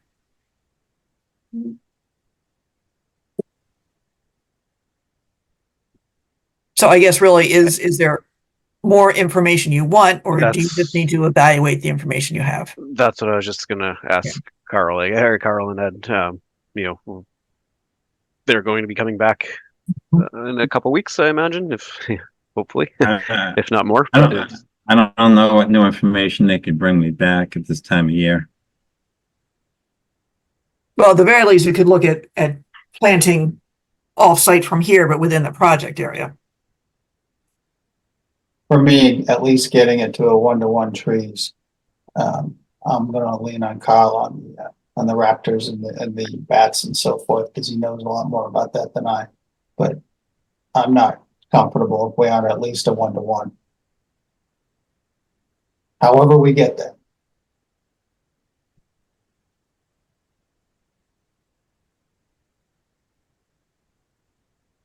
So I guess would 6 trees planted at the treatment plant area be okay, or are we still on no? 122 shrubs do not equate to 6 trees.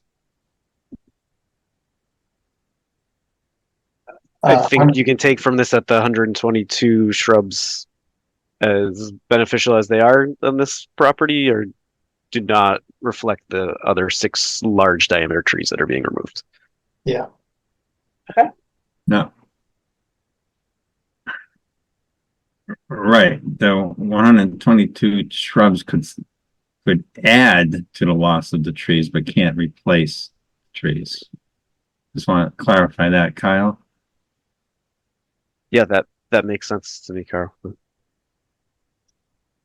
And having said that, I appreciate that you have put a lot of time and effort into maximizing the space and plantings of whatever you can get out here that would have the chance to survive. I think that's going to be something we'll have to talk about if and when we get to conditioning the project.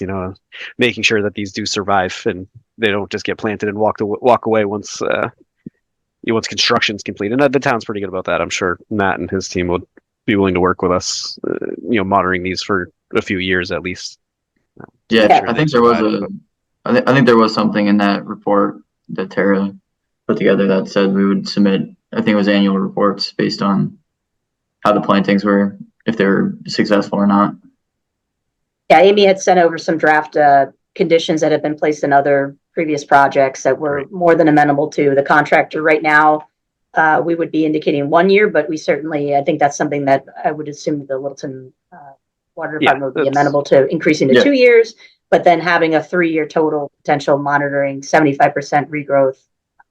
Yeah, those are all very standard conditions. I sent over the conditions from the Foster Street from Highway. The contractor gets a first year, but then it's clear who goes after that. Okay, great. Yeah, because that's where we have a project where the highway department was willing to take on that, the extended monitoring period. Did the tree report say how big the replacement trees are? Yeah, 2 to Yeah. 3 inch caliper, most of them, I think. So, So they'll be forever growing. That's 2 to 3. That's not terribly large.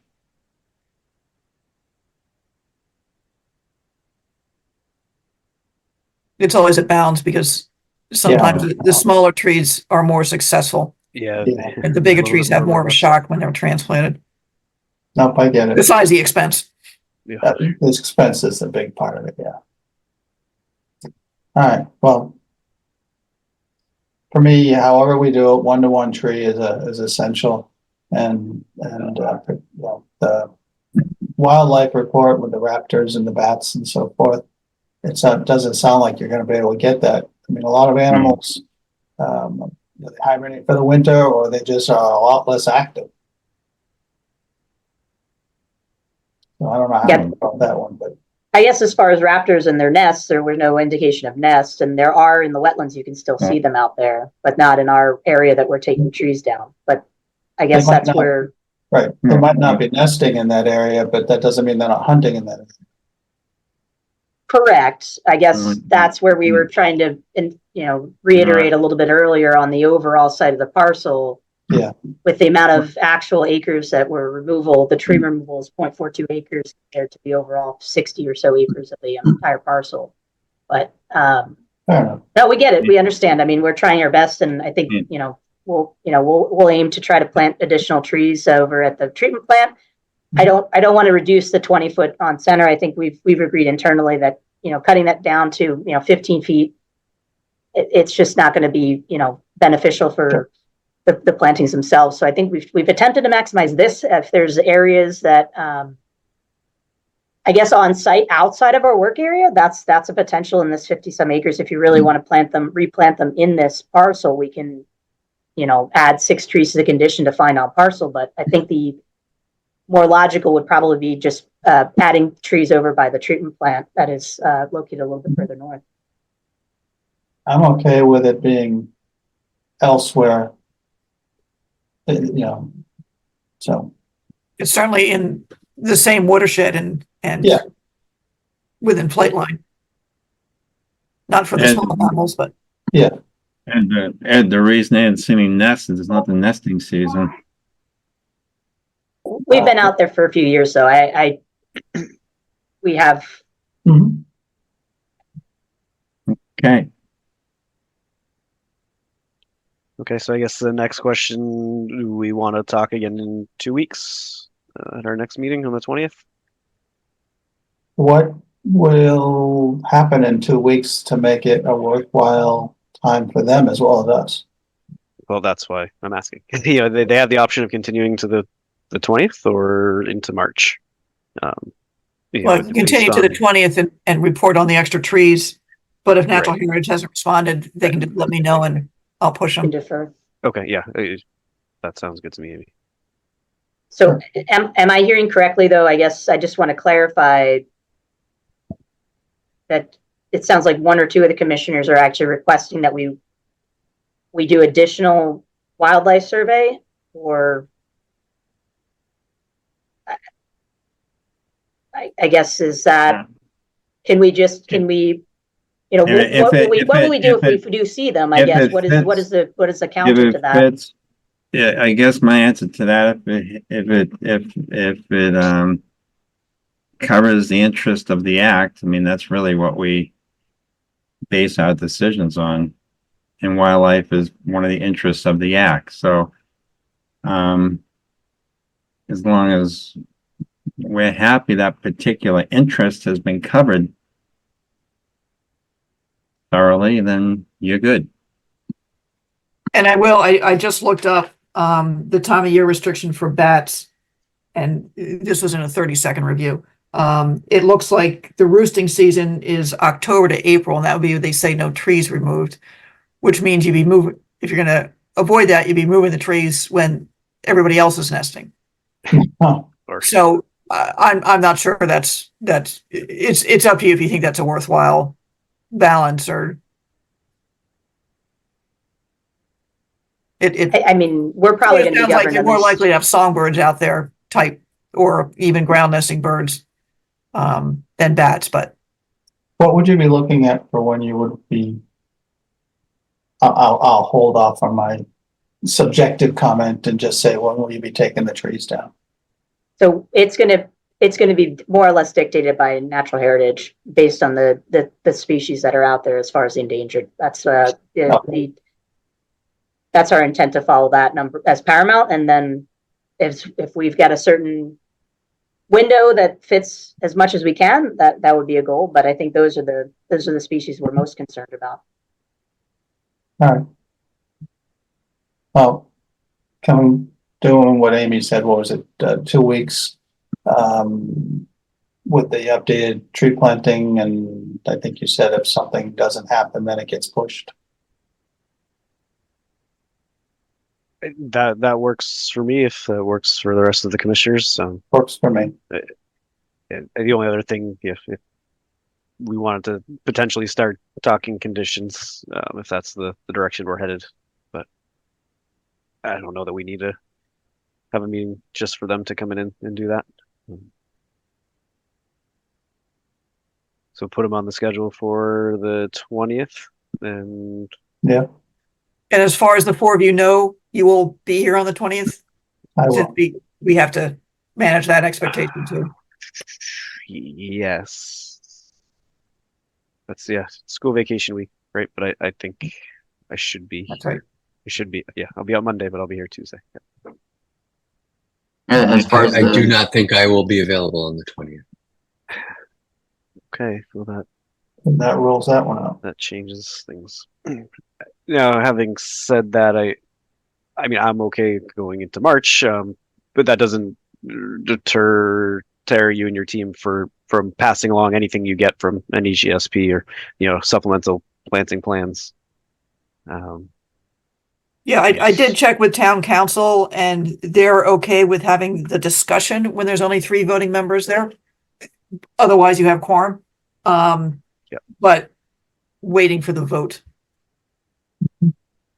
I might be a little late on the 5th. From you in Boston.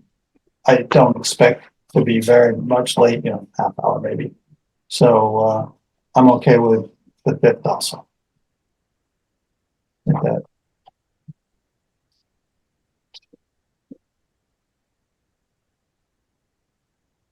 What do you think, Amy? Do you want to put them on as a placeholder for the 20th?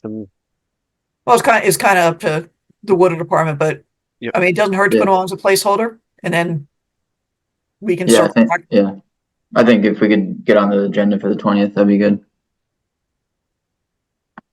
And as far as the middles, are we looking for an additional planting plan for that area by the Wickham Ave wells? I think so. So it sounds like somewhere offsite. Yeah, somewhere else that you have in town that you can supplement. Okay. Hey, before you move on, can I just want to make a quick comment about stormwater? Something that was kind of unresolved. At the time, I was looking for the information, but I want to address any concerns about capacity and future climate change. As part of MEPA's EIR review, they require us to run the Resilient Massachusetts tool, the RMAT tool, design tool, and we need to analyze the design using the 2070 projected 50-year storm event. And to put that into relation, relative to Atlas 14, the 100-year storm event that we ran using Atlas 14 data was 7.68 inches of rainfall intensity. And the 2070 storm event is 9.2 inches. So under the current 100-year storm event, we have almost 2 feet of freeboard in the infiltration basin. During the 2070 50-year storm event, with a rainfall intensity of 9.2 inches, we still have over a foot of freeboard. It's 1.09 feet. So I just wanted to, share that. Hopefully it, minimizes any concerns you have about future, precipitation data. I appreciate that. Thank increase in rainfall intensity. Yep. Thank you, Eric.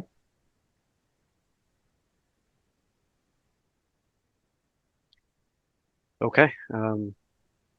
There's nothing else. We'll continue you to the 20th and talk in a couple weeks. Great. All right. Thank you for your time. Thank you for your time. Yep. Yes, thanks very much.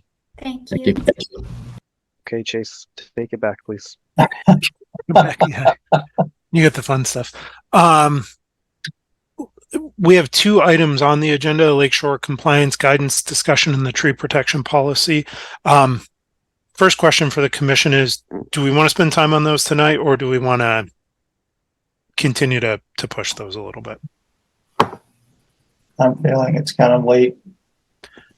First, I haven't done much on the tree. I know I've received some comments from Amy, and you did your part. I count for somebody. I haven't done my part. And I was getting to nudging you that you said you were going to pass along some comments as well. So I guess the answer is I'm comfortable moving on with the tree policy and waiting for a little bit longer.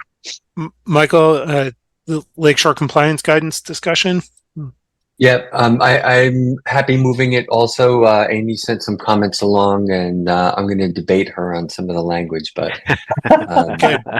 wait. Are we sure we don't talk about it?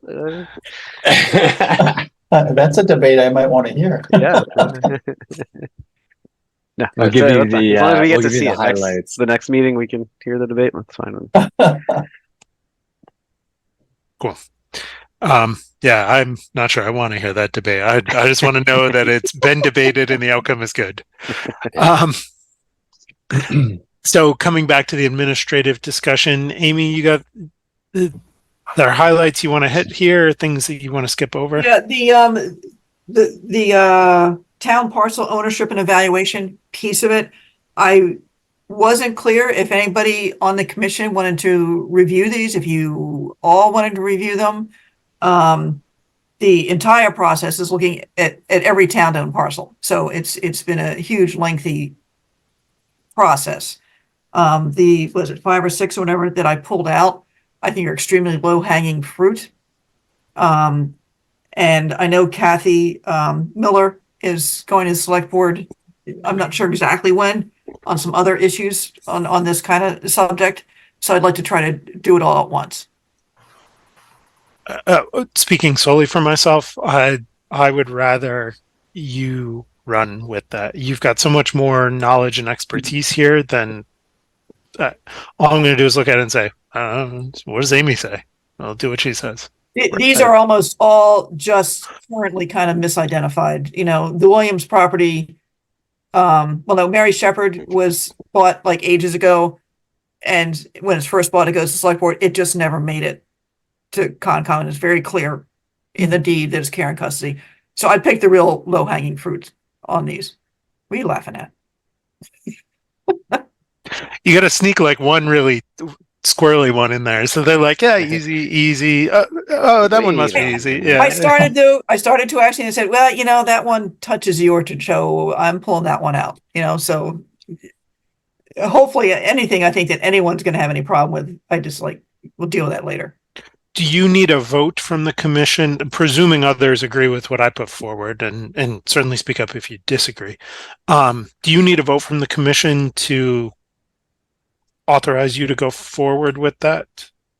I don't think I do, but votes are always good. If you all feel comfortable with a vote. I mean, my 2 cents is I'd be happy to give you a vote to authorize you to take to the select board, you know, the request to transfer the care, custody, and control of the so named parcels to the Conservation Commission. And I could second that. Absolutely. I guess just let us know if you need any support from us at said meeting. But yeah, if something goes sideways, we'll just stop and, you know, reassess. Yeah. Okay, motion's been made and seconded. Andrew, you want to go around the horn? Sure. All right. Roll call vote. Ed. Ed Folds, aye. Kyle. Kyle Maxwell, aye. Carl. Tom Melber guy. Michael. Michael Livingston, aye. Chase. Chase Gerwig, aye. Myself, aye. It's unanimous. Cool. Thank you.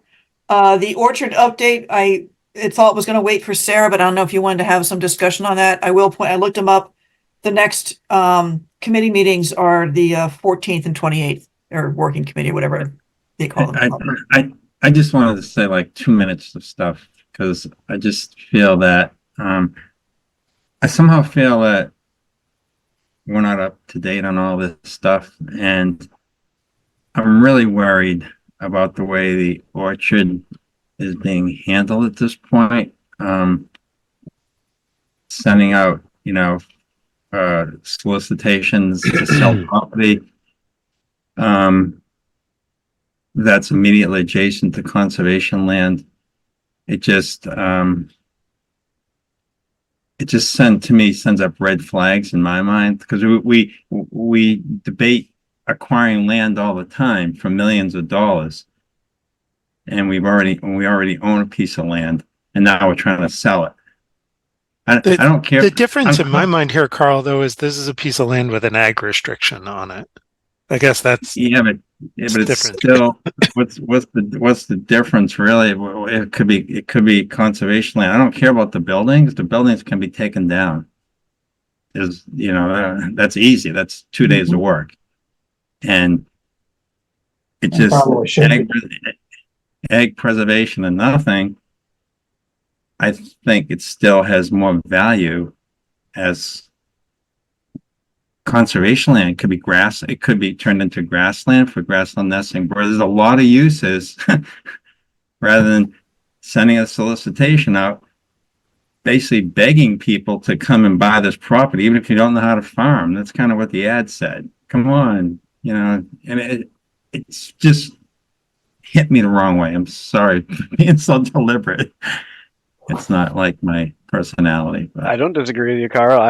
I would have no problems seeing maybe take those buildings down and letting nature take its course. I guess we have a lot of invasives that would likely take over, but I think the Concom should have a discussion on it, and we should make it. Do we have any say in it? No. I mean, we probably have some say as a body with knowledge about this, but it is not in the care, custody, and control of the Conservation Commission. It does not have a conservation restriction on it. Okay. We are not the we're an adjacent land. We'd be an adjacent landowner. Yeah. Although guess what? Those lands haven't been transferred to conservation yet. Sneak one of those in. Holding that up? Put that in there. I was not going to.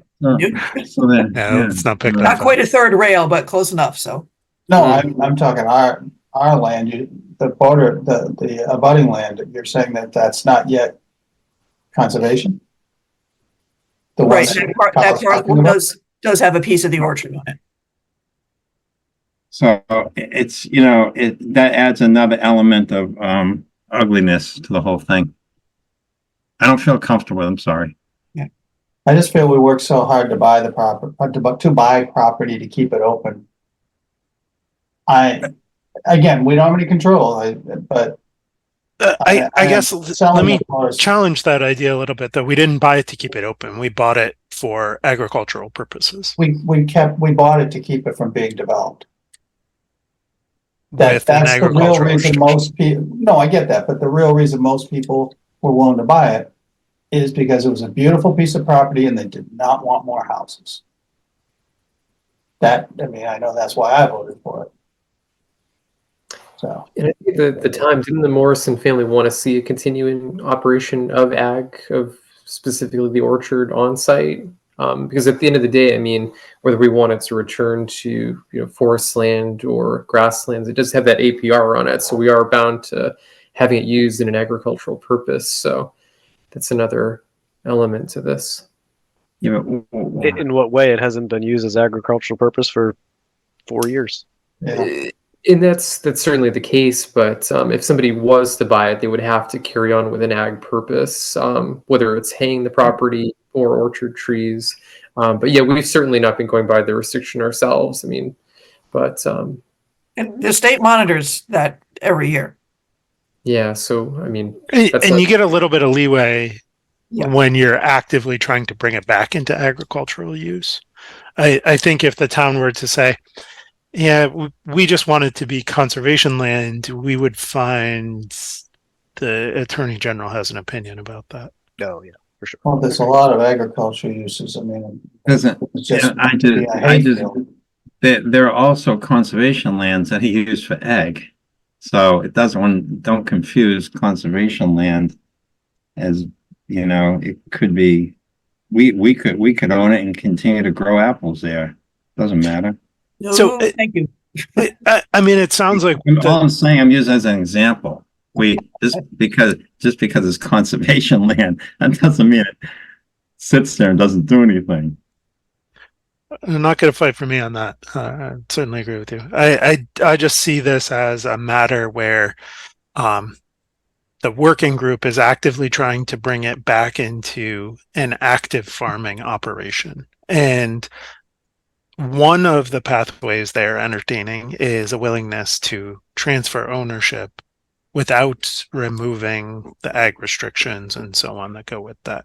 And that, to me, if the town's objective is to see it continue to be used as for an active agricultural purpose, and by that I made that term up, I mean that in contrast with like a forestry purpose, then I don't have a problem with what they're doing. That said, it sounds like it's really a debate about whether or not it should be an active agricultural purpose or not. And probably the forum most useful for that is actually at the orchard group meetings. I mean, we can express our opinions, but I'm not sure how much value it carries. Agriculture use does not require that it be an apple orchard. It could be a hayfield for that. Yep. Right. Which does have conservation benefits as well. Because it's not growing houses. Well, no, beyond that though, there are animals that would benefit from having it be a hayfield. Not to mention, not the least of which being, of course, the animals that eat the hay. But yeah, and this isn't the place. We're not going to be able to decide. I'm with Carl, and I think we're all in the same position of would rather not sell it, but and I do believe at some point we should express publicly, officially our position. But again, that's my view. Yeah. You might not have consensus on that. Yeah. And why would the town, I just don't understand why a town would sell a piece of land that's currently open that we use. I mean, I can explain to you the thought process with respect to the orchard. That is, no one is going to invest the time, the energy, and the money to make it an active agricultural operation unless they believe that they can reap some financial reward from that. And so that's why the orchard working group is entertaining a sale for agricultural purposes as one of several options. Because they don't see a lot of pathway to bring it into active ag otherwise. Yeah. I'm not sure I agree or disagree with that, but I think that's the thought process anyway. And I wonder if they're stuck on ag being apples. No, I don't think so. No? Most of those trees out there are no good. Well, that's why I'm asking. They're talking The vast about, majority of those trees out there are no good. right, but they're talking about that unless they sell the property, someone needs to feel that if they're putting value into the property, that they own the property. And I had assumed that they were saying that means that, you know, they'll plant trees and stuff. And but even the reclamation work to bring it into an haying operation is non-trivial. True. Yep. But we have people in town that might be interested in that avenue. Then they should respond to the RFI. Well, right. Then they'll have crack at it. That'd be really expensive. You'd have to grind up everything and reseed it. But I'm not. Well, their next meetings are the 14th and 28th. So, you know, in room 103, they meet live. I think Amy is trying to tell us to politely move our butts along. No, I agree. I agree with Amy because it's almost 10 o'clock. I agree. We should, let's move on. I never wanted it to become. Carl did say he just wanted 2 minutes. That's Yeah. I honestly did. I just wanted a couple minutes just to express my concern. So, and you got the town. Hey, I have full confidence the town will do the right thing. Oh, Carl! Wow. All right, moving along. That could be a little tongue in cheek, but no.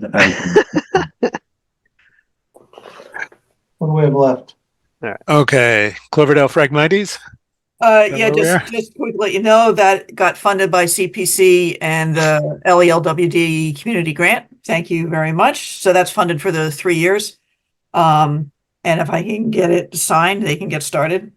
And CPC also agreed to almost a trial run on a land acquisition and preservation support fund, which means that there's $30,000 set aside now, that if suddenly we need an appraisal or a 21E or something like that, we don't have to wait for town meeting. We can do that for land acquisition. Is that 3 or 30?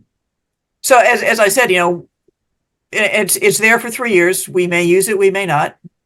We may use part of it and ask for refund, but it's a, see how it goes. No, my question was, is it 3,000 or 30,000? 30,000. Okay, I thought I heard you say 3,000. So the timeline to draw on that is essentially as long as it takes us to write the contract to hire someone. Let's say we need to hire a surveyor or it's sitting there for appraisal. 3 years after it gets voted on. It'll, I guess, go into effect July 1st, right, Andrew? So it just has to get approved at the Springtown meeting, and then it goes into effect July 1, and we have it for 3 years. And then if we don't use it by the 3rd year, it has to go back into the open space bucket. That was clever. I'm really glad you guys put that together. It will help some last minute scrambling to try to get money to do a survey or something. But isn't that, and that's great, and I appreciate that you did that. But didn't we have that set up in that last week? Our cell tower funding, like, it's great that you found a workaround from that, but it doesn't change what is in this position, right? And well, I don't have in front of me the Oak Hill Stabilization Fund has about $160,000 in it, and the way it is written is it's for land acquisition or water quality. Now, I've been talking to town council, and I don't know how you guys feel about this. Land acquisition, maybe you could use it for survey or appraisal or something like that. Or does it have to be just to actually buy the property? Or is there any heart to try to get the language changed? And I know Sarah in particular said, hey, you got the money, don't bring it up don't open it up again, so some could change it for the worse instead of getting it back for land management. Not a question we have to answer right now because we've got CPC, but yes. Although if you wanted to be a warrant, then we'd have to do it. And or a warrant to say that the cell phone tower receipts that come off of Oak Hill go into the general fund, but then they go back into the Oak Hill stabilization. Right now, it's not growing; it's just sitting there. And those funds fritter away into the general fund. Well, so another idea too is if we did take that money, we could potentially dip it into the open space bucket for CPC and get the match for it. Now you're thinking. No, Andrew just wants more money to play with at CPC. I mean, in all fairness, we're wise to your game. Well, if you want something on the warrant, think about it. I'm kind of fried on warrants. The next one, the assistant conservation agent signature. I guess that actually will bring up two things. One is that right now, and because of COVID, you guys sign electronically. I do a live signature. That way the registry of deeds will accept it. But I would like to add the assistant conservation agent as approved for that. And we can certainly make it just for non-order condition things if you feel comfortable there. But that way, if I'm on vacation or not around, Tim can sign a certificate of compliance or a extension permit or something like that. If you think that's okay, then I'd work with town council and probably end up coming back to you for an actual vote on it. But having a backup plan for you makes a lot of sense. Yeah. And it makes more sense because some of you know this and some of you don't. And I still kind of feel like I'm doing this way too early, as I'm probably going to be retiring a year from now. You're not allowed to retire, sorry. Yeah, sorry. Good luck. I didn't hear anybody make that motion, but all right. I promise you guys 5 years. You've had more than 5 years. Yeah. Tonight, And none of you are allowed to step down. To make that very clear. The OSRP is the final draft is ready and it will be distributed officially, excuse me, it goes to MAPC, the state, the town administrator and the planning board. But we'll also be submitting it to, all the commissions and stuff, hopefully for letters of support and or comments. So I'm hoping Alicia can get that out because I told her I can't help her with that piece of it. The MACC conference is coming up March 2nd. They have some good stuff there. Some are hybrids. Most are in person again. And the MADEP Wetlands Regulation Change Review. I don't know if you're interested in Tim or I trying to give you the shortest possible review of what the proposed changes are without getting into the coastal stuff. I know Chase, Kyle, and I were on for, 2 or 3 hours on one of the presentations. So Coastal stuff's fascinating, but yeah. Oof, I was fried Thank after God I don't listening to the care. coastal It stuff. was fascinating. My recommendation with this, given that it's still out for public comment It's just and draft. Yeah.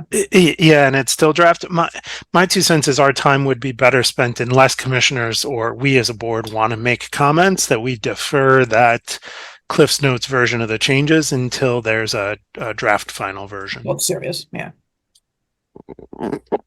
That really works for me, but I just throwing it out there. Yeah, no, it sounds to me. And I could have sworn I had something else to add, but I forget what it is, so I'm done. Oh, the budget, right? Oh, the budget. I don't know. What about the budget? So we are going through the budget stuff. Sarah and Andrew were there. We had the Super Saturday. Fortunately, we were on first because they were there for like 6 hours after that. And it's not decided yet. We were looking for department of 65 hours, and how that's specifically made up between agent or assistant agent is unclear. The budget being what it is right now, they are tightening the screws on everything. So we have, I think, 3 or 4 more alternatives on the table right now. And I'm not sure when the select board's making their decision on these last pieces, but we're one of the last pieces out there. So part of the issue is that, 10 years ago it was 25 hours. Actually, 11 years ago it was 40 hours. I started at 25, so it did come down almost right away. Tim came on at 19, so we were at 44, and which wasn't doing it. As of December 1st, Tim went up to full time as a temporary thing because we had budget, and he's working 8 hours over at the water department. So what I would like to do is, so that's 65 hours, is hang on to that 65.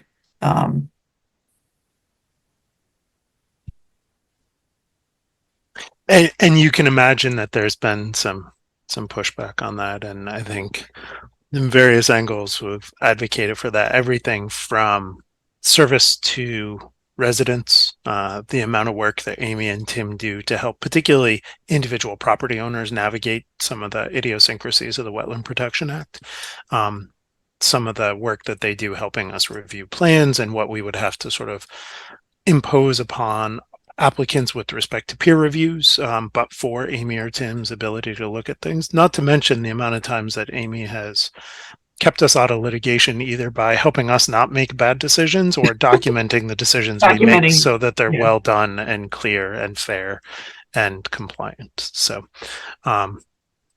we've made all those arguments. I wouldn't say they've fallen on deaf ears, but I think that it's a tough budgeting year, and the select board they're trying to find nickels and dimes at this point. I think if we had, I had my ask up here, the TA responded with down here, and I kind of came back with up here, and I think the difference was somewhere around 5,000. And I think most of the people there were like, 5,000, who cares? part of the hangup is that if you have a full-time person, you've got hidden costs with all the benefits, which is like 25,000 per person per year. So that's part of the sticking point. So no And resolution. there's a lot of arguments both sides. Like, well, I haven't used your benefits, your insurance benefits for the past 10 years. How come I don't get credit for that? Like, well, because that doesn't count. So, Still developing. yes, still developing. Okay. Anything else? I don't think so. Very good. It's exactly 10 o'clock on mine, so that's probably good enough for me. Motion to adjourn. I'll second that. All right. Roll call vote. Ed. Ed Foltz, aye. Kyle. Kyle Maxfield, aye. Carl. Carl Melberg, aye. Michael. Michael Livingston, aye. Chase. Absolutely, yes. Myself, aye. It is unanimous.